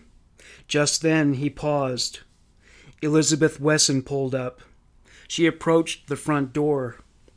"Sophina, Aunt Lise, I love you with all my heart, but I want you to stay out of it. Elizabeth, what do you mean, stay out of it? Sophina, I don't believe it. I told you last week what we were going to do. I told you last week that I want Jonathan. Elizabeth, didn't I say talk to him? Ruby and I got together. We talked about it. We thought the only way to do it is to do this. And we did it. Sophina, no! Elizabeth, you guys didn't even give a shit. How can you? You didn't even give a damn warning.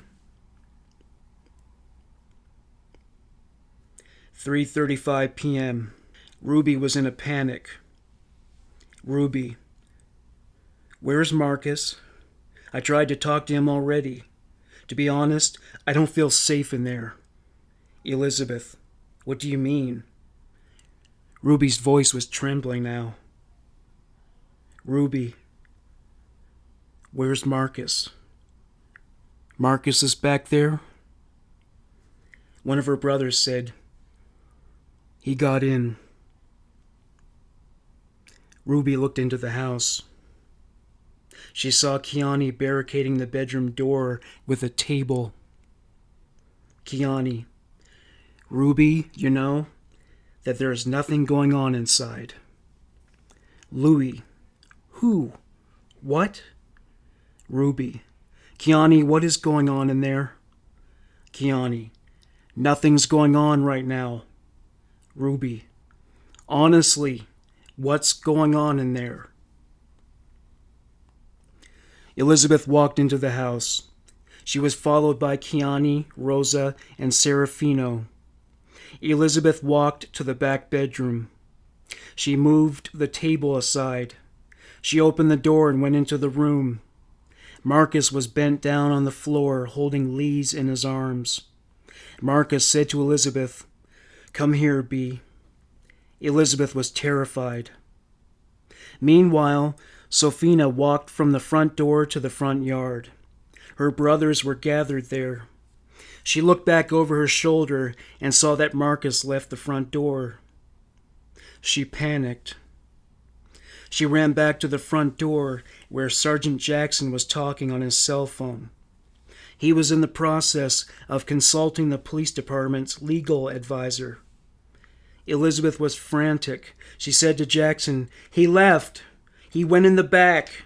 Back there. He's going to kill the kids." Jackson held up his hand, indicating he didn't want his call interrupted. Sophina ran to Officer Nelson, who was sitting in his cruiser. She said, "Officer, you need to go in there right now. Marcus isn't at the door. He's in the back. He's going to kill the kids." Serafino replaced Marcus at the front door. An officer said to him, "Step aside, son." Serafino said, "No, you have no warrant. You're not coming in." The officer pulled his gun out of its holster. Serafino stepped aside, though he did not exit the house. Several officers stormed the house with their guns drawn. One of them cocked his shotgun as he passed the threshold. Serafino said to him, "Don't you dare shoot my father." The officer said, "Get him out of here." Two officers grabbed Serafino by his arm and pulled him out of the house. As he walked over the front yard, he began to cry. Sophina ran over to him. She said, "Serafino, what did you see? What happened?" Serafino shook his head, still weeping. He said, "I think Dad shot Sabrina and Lise." Elizabeth Wesson emerged from the back bedroom, still with a look of terror in her eyes. She ran out of the house and onto the yard. "Elizabeth, they're all gone! They're all gone!" Elizabeth fell into Sophina's embrace. Sophina and Ruby started screaming. Sophina, "No! No!" Ruby, "No!" Sophina, "Oh my God!" The women were all screaming now. Louis shouted at the police, "Shoot his fucking ass! Kill that son of a bitch! That's what he gets! I hope he dies right now! Get in there! He's doing something to the kids! Fucking probably killed them already! He's got a gun in there!" Kiani emerged from the house. She shouted, "You guys shouldn't have came. They're gone and you're next." Ruby said, "My God, no!" She fainted and fell on the ground. Sophina threw her purse on the ground and screamed. She was hysterical. She ran to a police cruiser that was parked in front of the house. She threw herself on it. She pounded the hood of the car, sobbing. She said, "It wasn't supposed to happen like this. It wasn't supposed to happen like this." Louis said, "He's in the house. He's still in the house. He killed them. That's what happened." Ruby regained consciousness. She said, "Go get my baby." A police officer approached Sophina. He said, "What did you hear? What did you see?" She said, "I didn't see anything." Just then, 2 gunshots rang out inside the house. Ruby became hysterical again. Sergeant Jackson was crouched down a few feet away from the front door with his gun drawn. He pointed it inside the house. Sophina and Ruby hid behind the school bus. The police told them to get away from the house. They clung to each other and crossed the street. 3:47 p.m. The house was surrounded by police. The SWAT team was on its way. Several officers were positioned on the front yard with their weapons drawn. Yellow crime scene tape marked a perimeter keeping onlookers out. A large police RV marked Mobile Command Unit pulled up. Officers brought the female family members into the MCU. Sophina and Ruby were brought in, still clinging to each other and crying. Kiani and Rosa were also inside the MCU. 20 minutes in, a female officer went in to ask the women what the children were wearing. Ruby asked, "Is my daughter alive?" The officer said, "We don't know yet."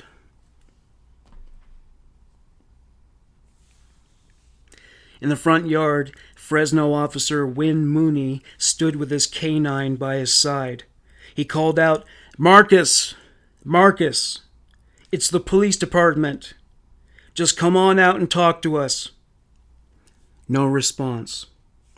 The SWAT team showed up. They surrounded the house with automatic weapons in hand.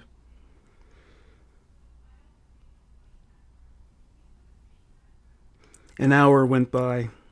Mooney shouted toward the house, "Marcus, we just want to get your side of the story. You're not in any trouble." Suddenly Mooney caught sight of a shadow moving in the house. He saw it move toward the back of the room in the hallway. He saw it again. This time he realized it came from the back bedroom. 4:47 p.m. Mooney spoke into his police radio. "I have movement in the house." Mooney called out to the shadow, "Marcus, just please come on out here and talk to us. We just want to talk to you. Come on out." The shadow moved back farther into the hallway. It fell out of view.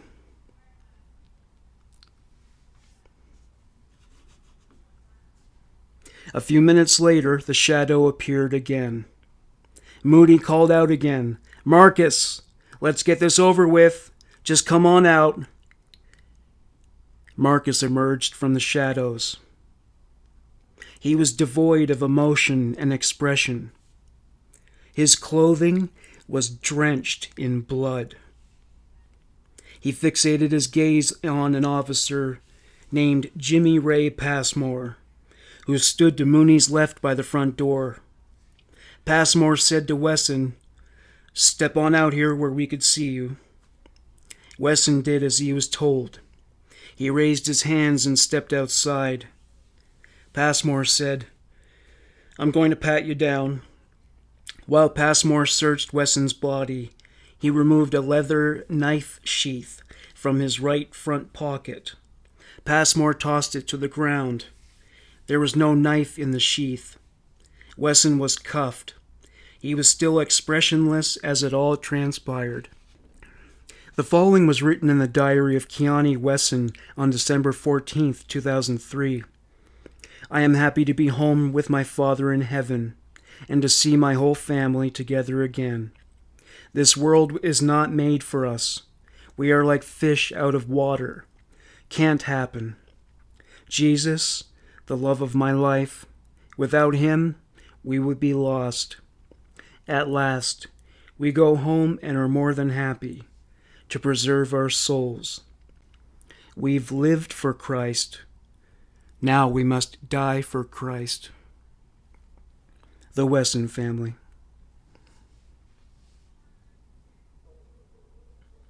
Officer Eloy Escareno entered the house. He was followed by Officer Howard Tello. Tello called out, "It's okay, kids, you can come out." Escareno made his way down the dark hallway. Slowly he approached the door of the southeast bedroom. His shotgun was drawn. The door was ajar. He pushed it open with his free hand. The room was pitch dark. It was eerily silent. Escareno entered the room. He activated his flashlight. His eyes had not yet adjusted to the darkness, so all he could see were the outlines of shapes.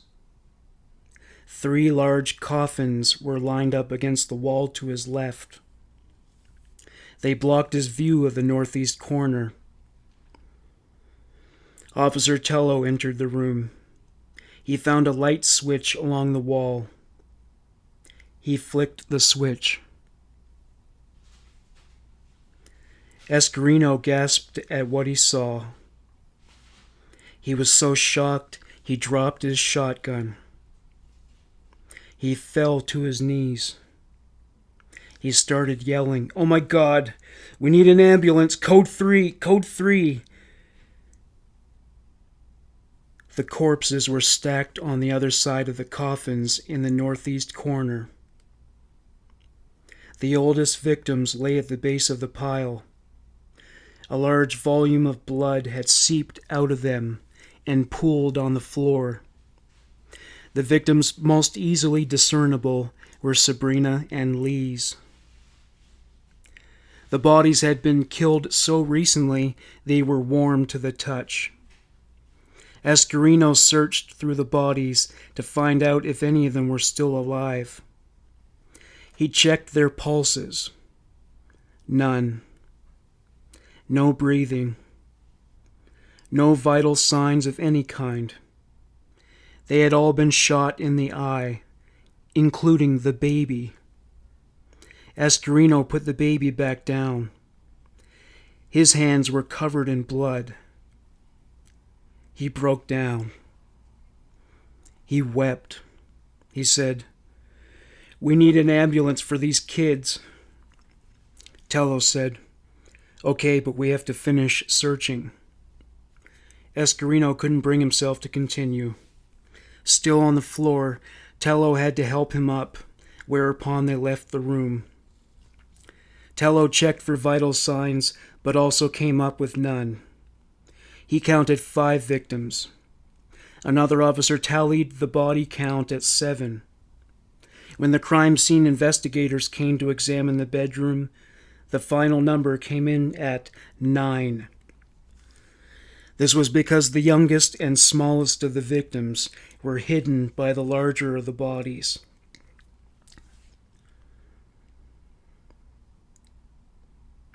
About an hour after Ruby and Sofina were taken to the MCU, the same officer came back to talk with them. She was the bearer of bad tidings. She said, "Some of the children are deceased." Sofina, Ruby, and Rosa became hysterical. Kiani was expressionless, like Marcus. Ruby and Sofina started screaming. An officer said, "Quiet down, calm down."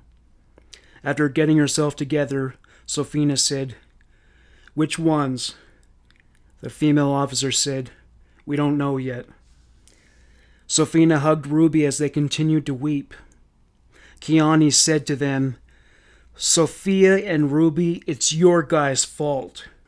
You guys should have never came here in the first place."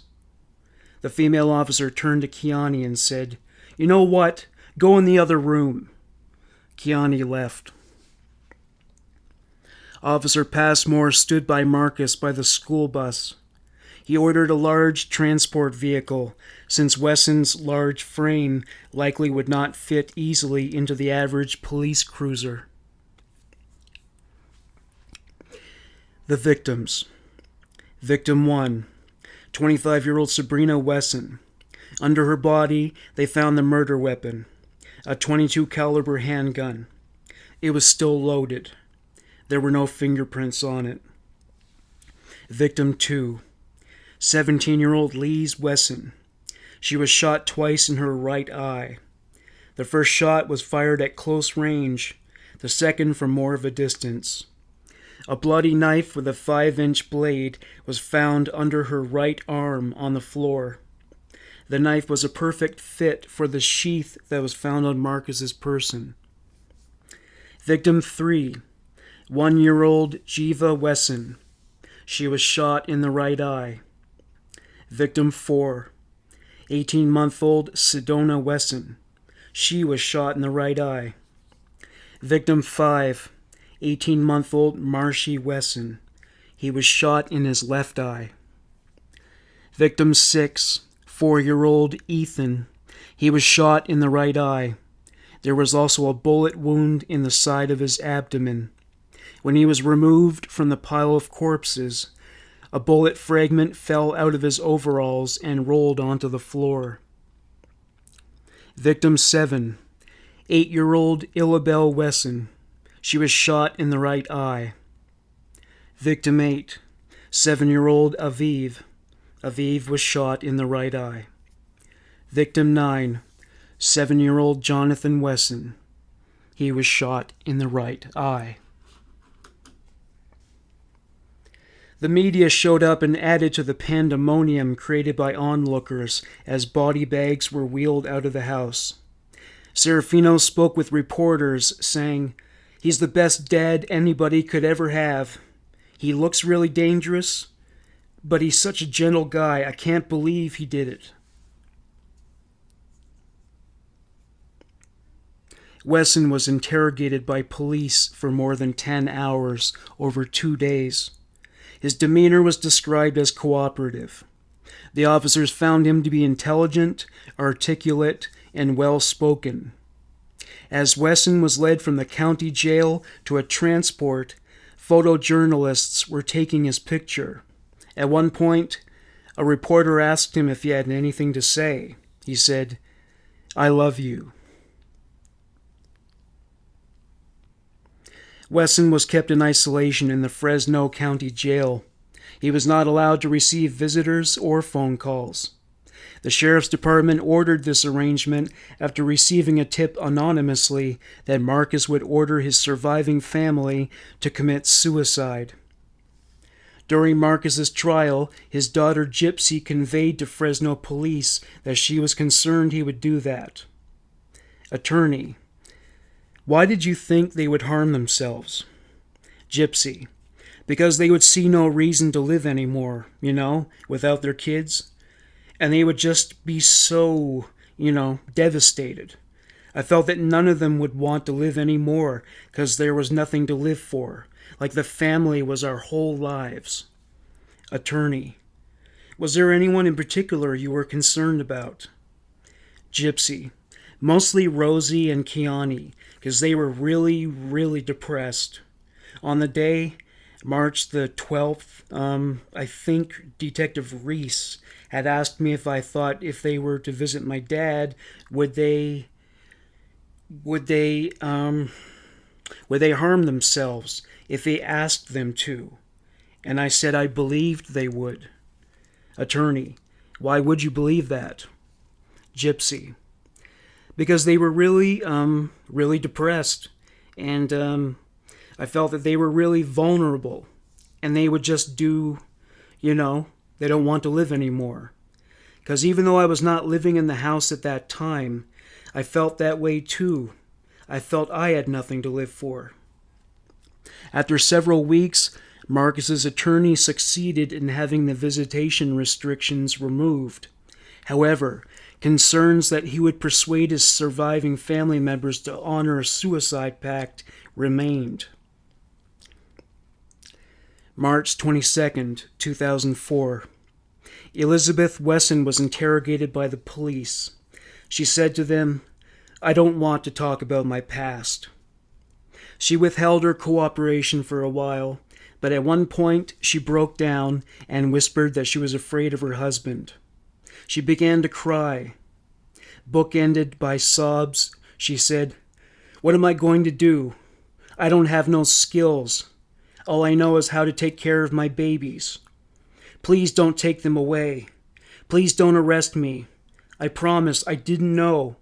I didn't see no babies. I just saw my daughter.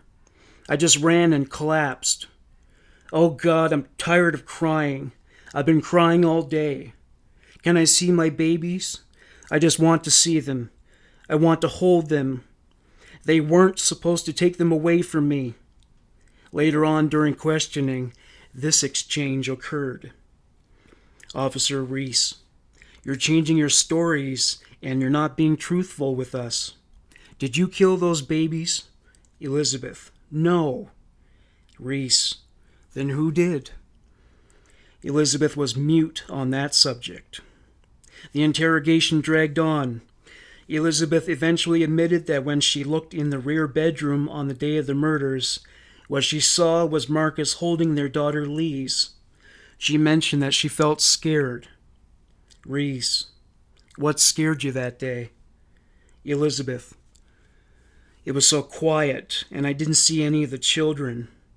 When he called my name, that's what scared me the most. I just knew I had to run." She told the detectives that Marcus considered their niece Ruby to be his wife. Elizabeth said she disagreed with Marcus when it came to polygamy. Elizabeth stopped answering their questions. She did admit at one point that Marcus ordered the women to send the children to God if anyone tried to break up the family. Reese, "What did he mean by sending them to God?" Elizabeth, "Put them to sleep." Reese, "What did he mean by that?" Elizabeth, "We've been talking about it for so long. I don't know. He's never hurt anyone. I trusted him. I didn't think he would harm my children." Reese asked her about her daughters bearing Marcus's children. Elizabeth, "I was against it. But when they gave me the babies, they were mine." She was asked about the possibility of other members of the family honoring the suicide pact. She refused to answer. More information about the dysfunctional Wesson family emerged during the trial. Some highlights. Marcus forced Ruby and Kiani to perform sex acts on each other. Marcus performed a ceremony in which Ruby and Kiani were married. A document was submitted into evidence. It was a love letter written to Kiani from Ruby. It read, "To my wonderful sweet wife, always remember that I love you and with all my heart. You are a sweet girl, and I don't ever want you to lose that beautiful spirit that surrounds you. Please never forget that I love you. May the Lord always bless you.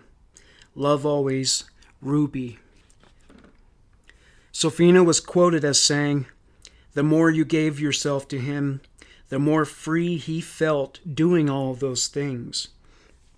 Sofina said Marcus was sadistic. He enjoyed hitting the girls in a quote-unquote playful manner in front of the rest of the family. As Sofina put it, he would slap you or pull your hair, and the more you resisted, the more he would do it.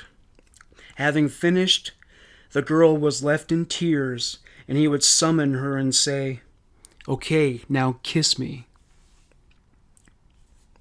After moving the family onto the Sudan, he began writing a semi-autobiographical book called In the Night of the Light for the Dark. He started writing it in the late 1990s and continued well after his arrest in 2004. The book featured many events from his life. He also set the goal of writing a Bible that would form the foundation of a new religion. That religion would be a hybrid of Christianity and vampirism. Once he got down to business, he wrote obsessively. He wrote all day while listening to trance music. He wrote in a trance-like state.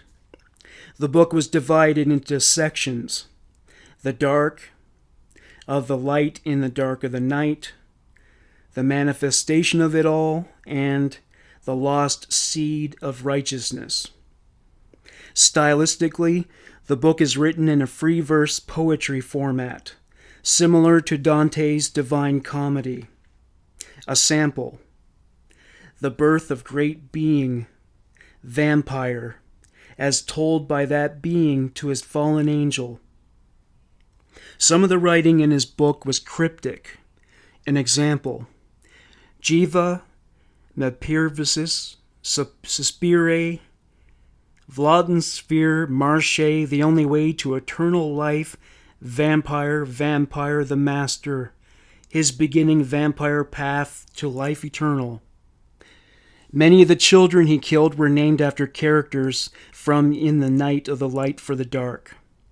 There was a passage regarding Child Protective Services and American family law. Tessa sat at the piano in the vessel, knitting a sweater for her little girl, Sedona, C.E. Year 8 months is her age. The laws concerning children have gone crazy in the name of CPA. Child protection is what it means, so as the gypsies of old, they stay in the hold of the vessel down below. Sedona sees the night as her day, for the day she sleeps as her parents do. For this is the way the gypsies taught, now it is the vampire way to do. Marche wrestled his sons. Tala, his RMM, watched in laughter at him as the son of Shedani tussled with him a tussle or two. Kina, her daughter, had to be fed, while Ronnie combed her little girl's hair. All was fair in the ship's lair. By CPA, he was referring to Child Protective Services, but CPA in the book stood for Child Protective Abductions. He had nothing positive to say about them, as quoted from the book. The main objections of CPA is to reassimilate the minds of children of the poor into their own device for the power it brings in military might, for power and money. Marcus appointed himself the master of the family. The Sudan was Marcus's lair. The women were Marcus's fledglings, or concubines. They took care of the family's business and doted on him. Marcus's vampire name was Javam Marcus Pyre. In the first section of the book, he made an ominous prediction. I, vampire of the dark, will not fail. My spiritual bite must deceive all. My pretense of love must convince all of right. I must live love itself and be love to perpetuate my evil among man. I will triumph in my quest, for it is my essence. Another prediction. It will not be long when they will have a reason to say their laws are designed that way to take of their children away. In one passage, Wesson offered justification for polygamy and incest. It was entitled, The Premium of Incest. A quote, Thus, in incest, one produces the seed of perfection of one's self, though the resulting appearance or deformity must be shared. One must wait for the manifestations of seeds of perfection to appear within down the bloodline. Marcus submitted the book to a publishing company based in New York City. They rejected it. They deemed it incoherent. Marcus incorporated vampirism and its effects into the family's daily lives more and more as time went on. It wasn't uncommon for members of the family to wear black clothing. Sabrina was so fanatical, she began to apply white powder to her face and wear bright red lipstick to look more like a vampire. Before Ruby snapped out of her Marcus-induced delirium, she wrote a poem to him. It was entitled Marriage Prayer from the Lair. The poem: May our bloodlines cross. May our sex lines cross. May we be one for eternity. Let our bloodstone give life eternal. Let us serve our master. Je vais Marc sospire. Le roi le veut. Though he was initially in denial about the fact that his father was impregnating his own daughters and nieces, Dorian Wesson couldn't help but put two and two together. As he put it, "It's hella weird, but I just I just sort of played dumb, I didn't want to go there. Until the third one came, I was getting a little suspicious because they all had the same nose. All the babies had the same nose. They had, my nose. I'm like, dang, they look like me almost." Marcus wrote about artificial insemination on spiritual terms. In a section of his Bible called The Dark, he wrote that the purpose of artificial insemination was, quote, to end up with a new strain of being that is void of all universal principle and laws. Commenting on Marcus's beliefs regarding polygamy, Adrian Wesson said, he said Moses had 7 wives, King David had thousands of concubines, just the usual Bible stuff. March 25th, 2004. At Marcus Wesson's first hearing, he entered a plea of not guilty to 9 counts of murder and 14 sex-related offenses, which ranged from forcible oral copulation to rape. The prosecuting attorney announced that her office would seek the death penalty. Wesson's surviving family members were questioned by the media outside. They deflected all questions about incest and filicide, denying that any of it occurred. March 3rd, 2005, the first day of Marcus Wesson's mass murder trial. Deputy District Attorney Lisa Gamoen, after explaining much of the family's history, described something that happened regularly in the Wesson homestead. It was called loving. It was the term that Wesson used as a euphemism for the sexual abuse, which the girls endured starting in early childhood. A quote from Gamoen's description: the defendant would rub the girls over their clothing on the vagina and breasts, and then moved to rubbing and touching them under their clothes. That was stage 1. Stage 2. He would force the girls to perform oral sex on him. Stage 3 was when he forced the girls to have sex with each other. Stage 4, Marcus would rape and impregnate his children and his nieces. Gamoen described wedding rituals in which Marcus married his daughters and nieces. Placing their hands on a Bible, they swore to be faithful to him. While the girls were in their teens, Wesson would hold the occasional girl talk. This was when he started to talk about the family murder-suicide pact. He taught the oldest children to kill the youngest and then themselves in order to be with the Lord. Marcus's attorney tried to sell the killings as self-inflicted suicides. He also tried to sell Marcus as the peacemaker in that scenario. He even tried to convince the jury that they were a happy, normal, well-adjusted family who enjoyed watching movies and eating ice cream together. Sofina took the stand. She described how her lifestyle changed once she moved in with Marcus Wesson and his family. She could no longer eat meat. She could no longer consume products containing sugar. The children were not allowed to watch television. Sofina could no longer wear pants, only skirts that came down to her ankles, like with all the other women. The women were not allowed to wear clothing that bore a print or a pattern. They also had to wear long-sleeve shirts and scarves covering their heads. Daily prayer sessions were held 3 times a day at 9 a.m., noon, and 7 p.m. Typically, Marcus would sermonize for about an hour.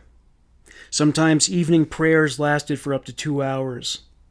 If the younger children fell asleep during prayers, they would be taken to the back room and beaten.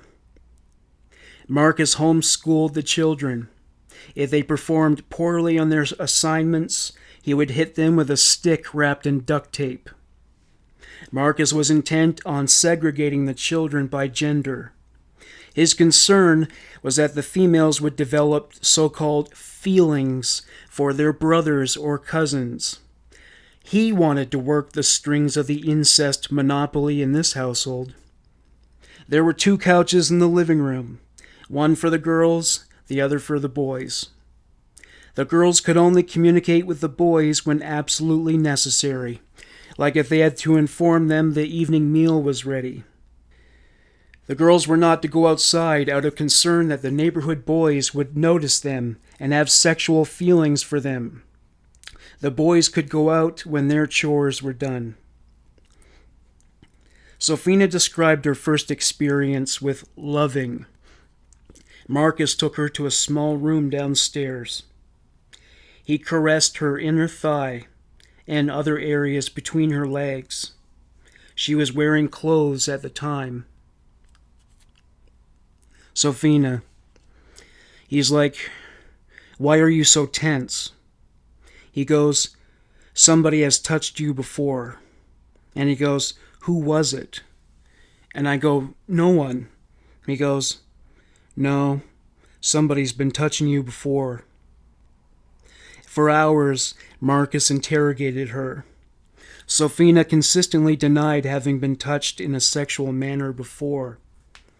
"Sofina, he told me, 'We're not going to leave until you tell me.' And I would get tired, and I would, almost fall asleep. He said, 'Wake up. You know, the devil's in you.'" Marcus kept up this line of questioning for hours, and Sofina continued to deny what he was accusing her of. He said, finally, "We'll continue this tomorrow." The next day, Marcus resumed his grilling of Sofina. She couldn't take it anymore. She told him one of her uncles molested her. "Sofina," he said, "what he did to you is wrong. He was molesting you. That was wrong. He had no, right to be touching you like that." Marcus vowed that he would teach Sofina the so-called right way to have sex with a man. "Sofina," he says, "this is what I do to my girls." He goes, "I call that loving. Everybody else calls it molestation, or the world will say it's molestation, but this is loving. This is teaching my daughters how to love their husbands when they meet their husbands." Marcus began rubbing her back and upper thighs. He started kissing her on the lips. He introduced her to French kissing. He told her to stick out her tongue. She felt her father's tongue slither across hers. He touched her between her legs. "Sofina, Then he would put my hand on his penis, and he was like, okay, just rub it. He goes, pinch it, rub it. And then once I was doing it, he would go, yeah, like that, like that. Marcus pulled up her skirt. He pulled her panties down. He penetrated her vagina with his fingers. Sophina, he would just say things like, oh baby, it's nice. It's wet.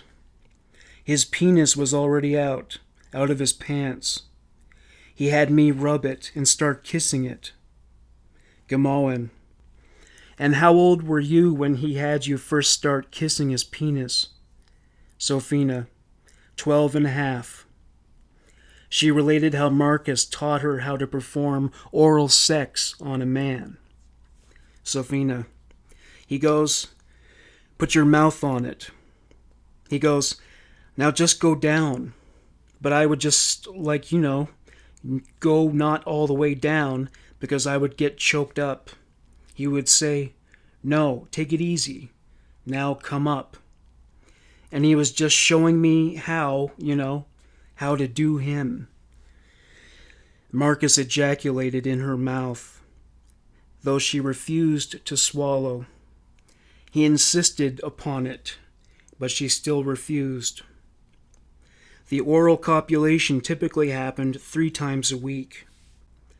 When she was 14 years old, Marcus would use an asthma inhaler to penetrate her. The jury was one detail away from projectile vomiting as a collective. Eventually, Marcus integrated the other girls into his loving sessions with Sophina. When Sophina was 13, Marcus forced her and her sister to perform oral sex on him as a duo. Sometimes he would take all the girls with him to the back room and have them perform sex acts on him in unison. Gamoan. Now, did Mr. Wesson ever have the girls perform sex on each other? Sophina. Yes. Gamoan. And how old were you when that first happened? Sophina. I was 17. She said that Marcus didn't want the girls to become jealous of one another if he favored one at any given moment. He decided that the girls should love each other as well. Sophina. He had Sabrina rub my breasts. He had Ruby and Rosie kissing, or else he'll have Kiani rubbing Ruby's breasts. Gamoan. And what was he doing while the girls were doing this as he directed? Sophina. He was just watching and telling who to touch who. Gamoan. How long would this session last? Sophina. A couple of hours. Sophina said she was 19 years old the first time she and Marcus had intercourse. She mentioned that it was around this time when the standoff in Waco, Texas, involving the Branch Davidians occurred. Marcus invited the children to watch it. It was the one occasion when he allowed them to watch television. He admired the Branch Davidians' leader, David Koresh. He referred to him as a quote-unquote man of God. Sophina. He's like, you know what? That's a shame that they have to go in there and enter into his home and disrupt that family. He goes, David Koresh died because of what he felt was right. During the coverage of the siege in Waco, Marcus announced that he wanted to have more children. Several more. He told the girls that Elizabeth was past her prime and was no longer suitable for the task of childbearing. Sophina. He had said that he always wanted to have children for the Lord and that, he didn't have enough. And that, us girls, God's coming really soon and that we should have children with him. Gamoan. Did Mr. Wesson ever make any statements about why he believed David Koresh had all those children? Sophina. Yes. Gamoan. What did he say? Sophina. It said that David Koresh had all those children because he wanted to take them all to the Lord. Like when God came, he had like more abundance. He got more people for the Lord. The girls all agreed to have so-called babies for the Lord. They decided that Ruby would be the primary caregiver. The others would act as surrogate mothers for Elizabeth. After they all agreed to have their father or uncle's children, he called a family meeting with just the women. He explained the plan to Elizabeth. Sophina, Marcus had said that, the girls would like to have a baby. They would like for you to be the surrogate mother. Gamoen. And did Elizabeth Wesson respond? Sophina, yes. Gamoen. What did she say? Sophina, she's like, what do you mean? And he was just like, yes, they would like to all have children. And Elizabeth's like, is that what you girls really want? And we're like, yes. And she said, you know what? She goes, I don't know. She goes, we need to talk about this, Marcus. Elizabeth wasn't entirely thrilled with the idea, but, as always, she acceded to her husband's wishes. Marcus married Sophina when she was 21. He took her into a room, had her place her hand on the Bible, and swear that she would be faithful to him. After exchanging vows, he gave her a wedding band. Sophina, the main thing that I remember was being faithful to him. Sophina gave birth to her uncle's child on March 14th, 1996. Marcus would go on to marry his daughters, Kiani and Sabrina. He also married his nieces, Rosa and Ruby.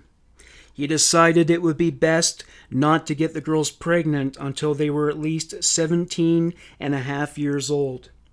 His concern was that if they were impregnated too soon, it would be considered statutory rape and leave him liable to be prosecuted. When he did get them impregnated, he instructed them to tell anybody who asked that the babies were conceived through artificial insemination. He taught the girls that if the government ever found out about their parallel society, they would lose their souls. He told the oldest girls to carry out a murder-suicide pact if Child Protective Services ever came to take custody of the children. Marcus met with the eldest females once a month to discuss the particulars of this plan. Sophina, we decided the fastest way was to put the gun in our mouth and point it up. We were supposed to take our child's life, and then ours. After Sophina married her uncle, they had sex 3 times a week. On one occasion, Elizabeth walked in while Sophina was performing oral sex on Marcus. Marcus told her to keep her clothes on while they had sex, so that if Elizabeth ever walked in, there would be some semblance of discretion. When Elizabeth did walk in that time, Sophina was on her knees while Marcus was lying on the bed. Sophina jumped up when she realized Elizabeth was in the room. Sophina, she said, Marcus, what are you doing? And he covered himself. And he's like, B. And she's like, I told you, not to. I give you certain times for you to be doing this stuff. Elizabeth told her to leave the room, and she did. Marcus's marriage to Sophina was unaffected by this incident. Prosecutor Gamoen asked Sophina about an incident in which Marcus stabbed her. Sophina said it was when the family were living aboard the Sudan. Marcus was angry at Sophina because she was seeing a man she worked with. She was also unhappy about living on the boat. She told Marcus she would rather live with her aunt in San Jose. Initially, Marcus didn't get upset. He even drove her toward her aunt's house. But then she admitted she had sex with the man. At that point, Marcus became angry. He turned around and drove back to where the Sudan was docked. Once they were back at the boat, he said to her, Are you ready to go to the Lord? Sophina screamed, "No!" Marcus hit her, which led to a sharp, piercing pain in her chest. He had stabbed her in the chest. Marcus made her promise to never tell anyone that he stabbed her. Gamoan. Now, after your baby Jonathan was born, was he disciplined at all? Sophina. Yes. Gamoan. When did disciplining your baby begin? How old was he? Sophina. He was a couple weeks old. Marcus would force Sophina to hit Jonathan if he cried for what Marcus perceived to be an invalid reason. She would hit Jonathan with a twig on his buttocks and legs. After hitting him a few times, she wouldn't be able to continue. Sophina. I couldn't hit him, 'cause the more, like when I hit him, he'll cry more, and it hurt me. I couldn't do it. Marcus said, you know what? You're not doing it. You're supposed to, do it right. If you don't do it right, I'm going to do it. This proved to be the better option. Elizabeth notified Sophina that if it was left to Marcus, the discipline would be more severe. Gamoan.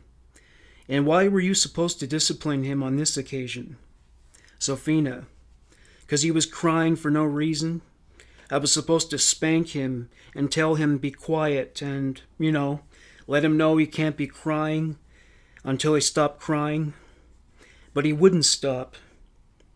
Marcus wasn't satisfied with Sophina's disciplinary technique. He struck Jonathan on the buttocks and legs with a larger stick. Gamoan. And how many times did Mr. Wesson hit Jonathan? Sophina. He was just hitting him. I wasn't counting. He was just hitting him to stop crying. He just keep on doing it, and he'll stop. And Jonathan was just crying like a lot. He kept on, told him be quiet. And then at one point he quieted down, and he kind of like fell asleep. Gamoan. And did Mr. Wesson stop hitting him? Sophina. Yes. Baby Jonathan was left with bruises and welts all up and down his legs. Later that day, when Jonathan woke and started crying, Marcus ordered Sophina to bring the baby to him. She placed Jonathan in a playpen. Marcus struck the baby on his back, buttocks, legs, and feet. It was so savage and went on for so long that Sophina had to leave the room. When she returned, she found her infant son bleeding and bruised. He was sleeping. When she picked him up, the pain from grazing his wounds woke him up, and he started crying again. She took him to Elizabeth so she could inspect the damage. Sophina. And she just telling me, you know what, Mia? She goes, you have to do it. If you don't do it, he's going to do it. And I go, I hate him. Why is he hitting him? He's just a baby. And she just saying, well, Mia, it happened to my sons too. My kids. I used to go in the other room. As the year 2000 drew near, Marcus advised his family on how to prepare for the end times. Gamoan. Now, during prayer times and during the girl talks with the defendant, Mr. Wesson, with regards to God, Jesus, how did he compare himself? Sophina. He compared himself. He was Jesus Christ. Gamoan. How would you or any member of the family get eternal life if he was Jesus Christ? Sophina. I argued about it with him. I'm like, no, you're not Jesus Christ. And he would read from the Bible and show me. Look, Sophia, this is what he says that, be as perfect as I am. And that's what I'm doing. So I can be Jesus Christ. Gamoan. And with respect to having babies with his own daughters, did he justify that by showing you anything in the Bible? Sophina, yes. Gamoan, what did he say? Sophina, he was saying that the Lord's coming soon, and because we have no husbands and we probably won't have them before God comes, that, we need to have children before we go to heaven, because that's one of the duties that we're supposed to do. Gamoan approached Sophina and placed a notebook on the witness stand. Gamoan, do you recognize this? Sophina, yes, it's one of my journals. Gamoan, on the inside of the front cover it says, I love my daddy. What did you mean by that? Sophina, that I love Marcus. Gamoan, and also it says on a post-it note, Vampirus Tala. Sophina corrected her pronunciation, saying it was pronounced Tala. Gamoan, and who's that? Sophina, that was my vampire name. Gamoan, and did the other girls in the family, did they also get vampire names? Sophina, yes.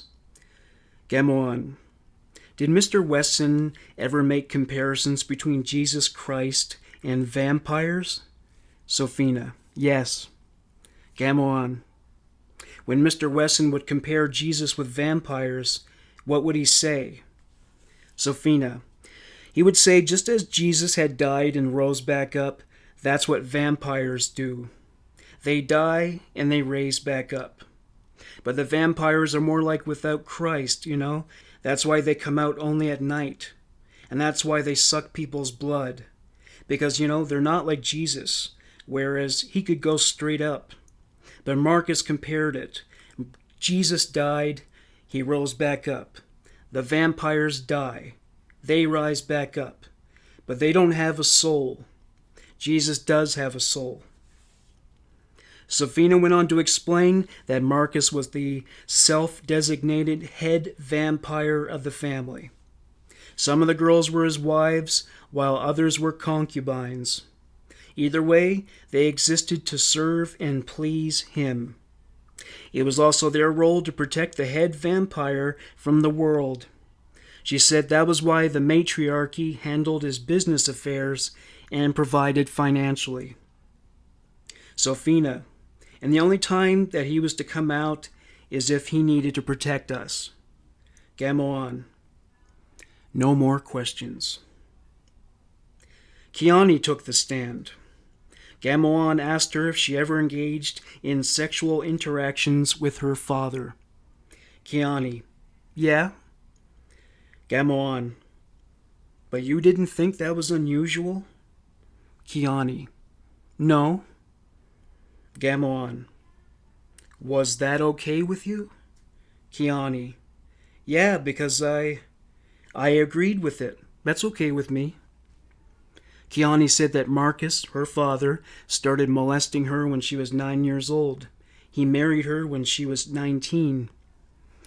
Kiani, he would touch even down there, everywhere. Like, he used to just touch us down there.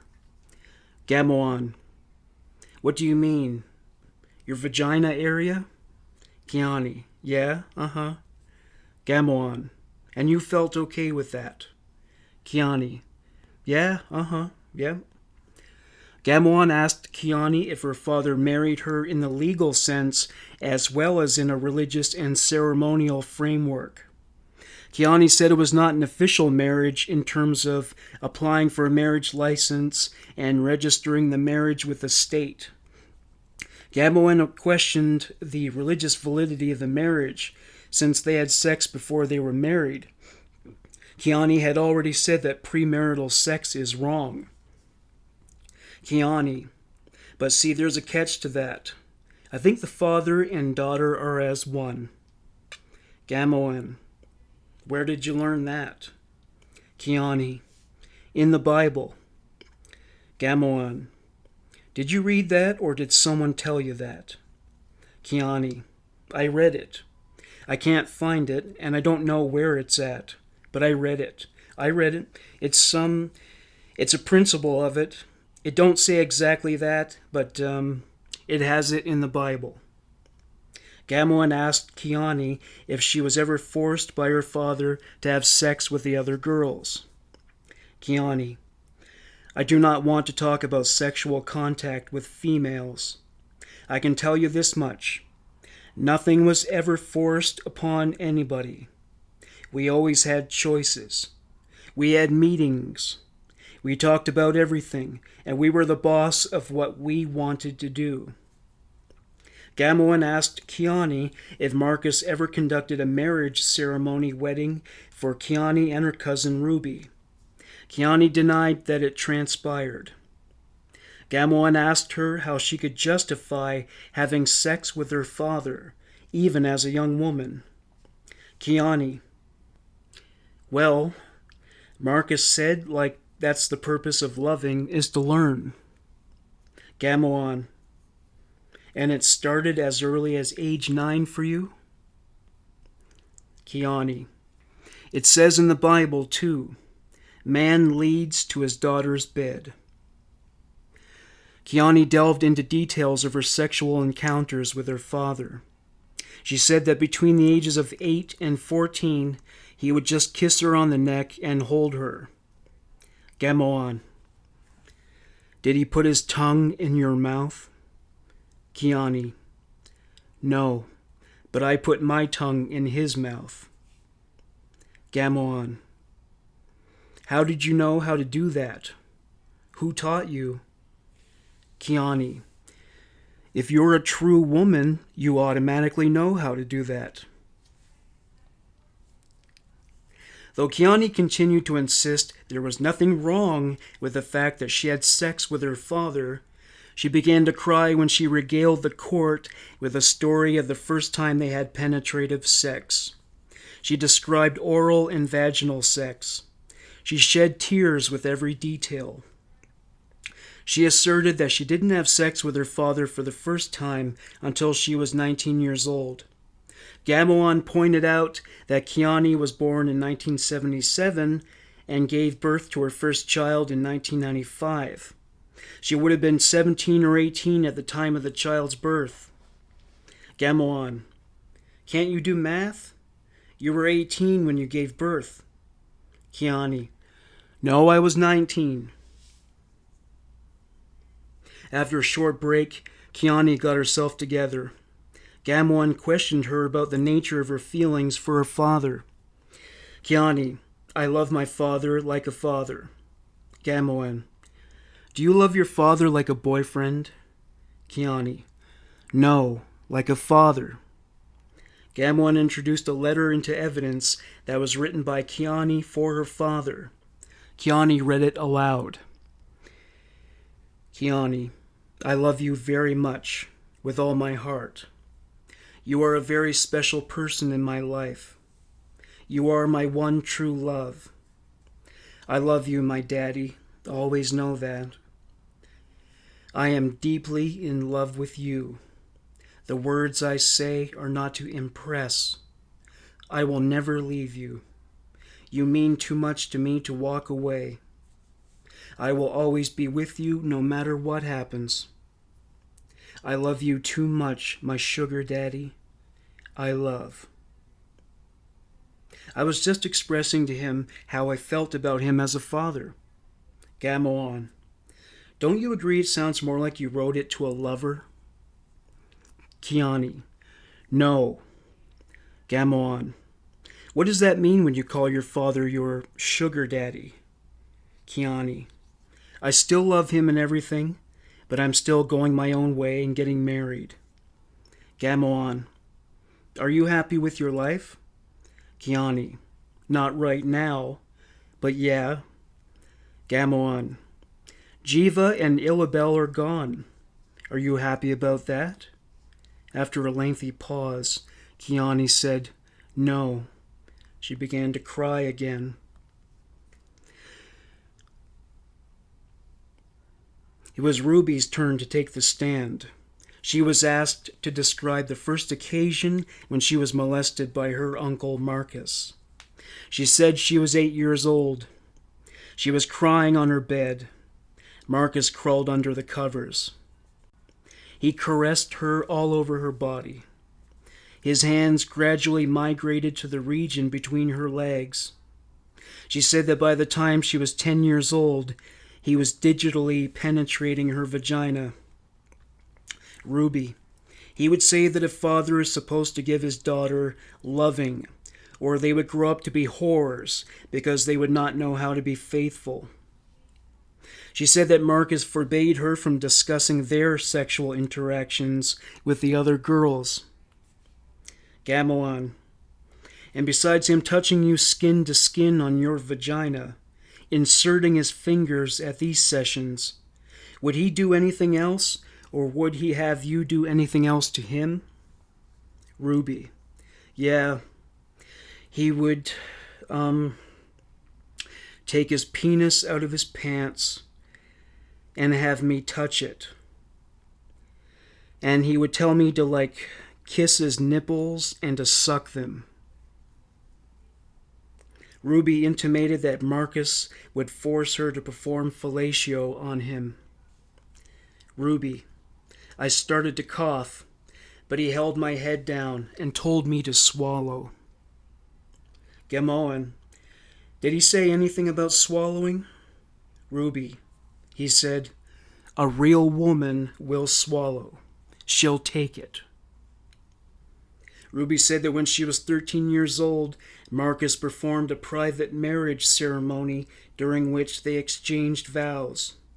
She pledged her undying faithfulness to him. Ruby. He just asked me if I wanted to be his wife, that he believed in having more than one wife, and that he wanted me to be his wife. And I said yes. I loved him very much. Rosa took the stand. Gamoan asked her about the Wesson practice known as loving. Rosa said that when she turned 18, Marcus touched her for the purpose of sexual gratification on a monthly basis. Gamoan. Did you want him to? Rosa. Yes. Rosa was very uncomfortable discussing this subject. Gamoan. Why do you seem so uncomfortable talking about it if you didn't think anything was wrong with it? Rosa.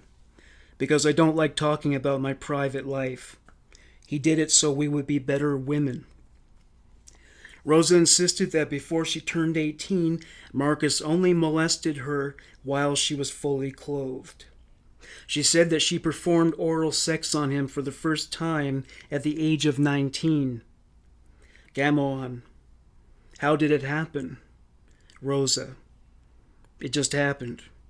Gamoan. You just accidentally put your mouth on his penis? Rosa. Yes. Gamoan. You knew how to orally copulate a man without any instruction? Rosa. Yeah. Gamoan. Did Mr. Wesson protect you from being molested? Rosa. He never had to, because I never was molested. Gamoan asked Rosa to describe in graphic detail the process of performing fellatio on Marcus. Having done so, Gamoan asked her about the marriage. Rosa said she married Marcus when she was 19 years old. She said she was aware that he had married several other women within the family. She insisted that having multiple wives is natural, mentioning that she read about it in the Bible and in history books. She said that she still considered herself to be Marcus's wife, and that she intended to be faithful to him forever. She claimed that the murder-suicide pact was just a joke. She made several statements that were inconsistent with remarks she made to police following the murders. She considered Ruby and Sofina to be responsible for the deaths of the children, since their attempt to regain custody of their children had provoked Marcus to carry out the murders. The prosecution and defense dissected every known facet of the case until all arguments for and against the acquittal of Marcus Wesson were made.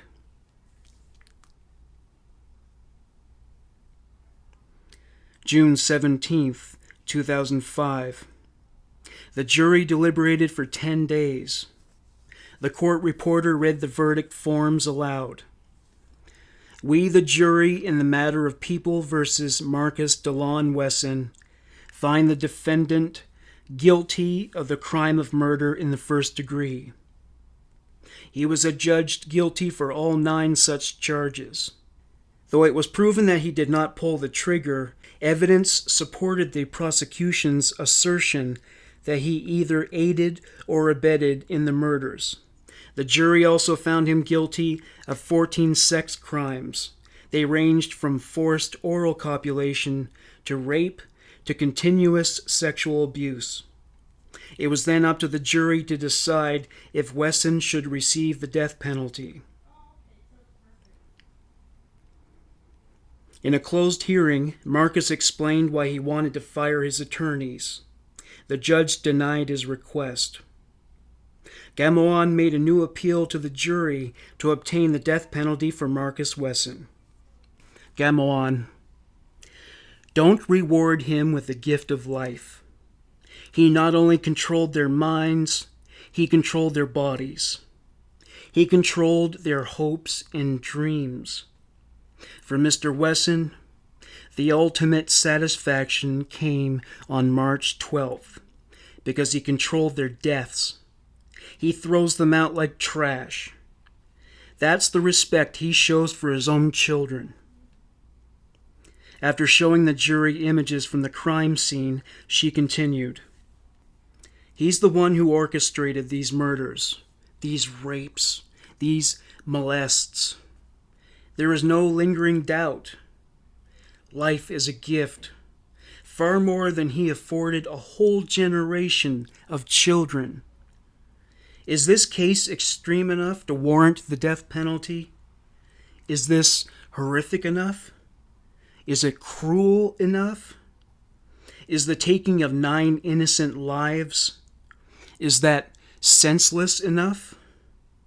You decide. Thank you. Within 9 hours, the jury reached a verdict. Death for all 9 counts of first-degree murder. July 27, 2005. A statement by the judge. Marcus DeLon Wesson, it is the judgment and sentence of the court that you shall suffer the death penalty. Said penalty to be inflicted within the wall of the state prison of San Quentin, California, in the manner prescribed by law and at a time to be fixed by this court in the warrant of execution.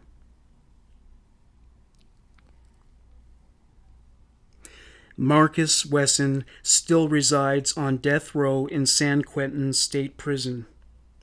Whether through natural causes or state-sanctioned execution, he will leave in a body bag either way. Torture would have been more appropriate for a human monster of his caliber. Thank you for listening to Human Monsters. Bye for now.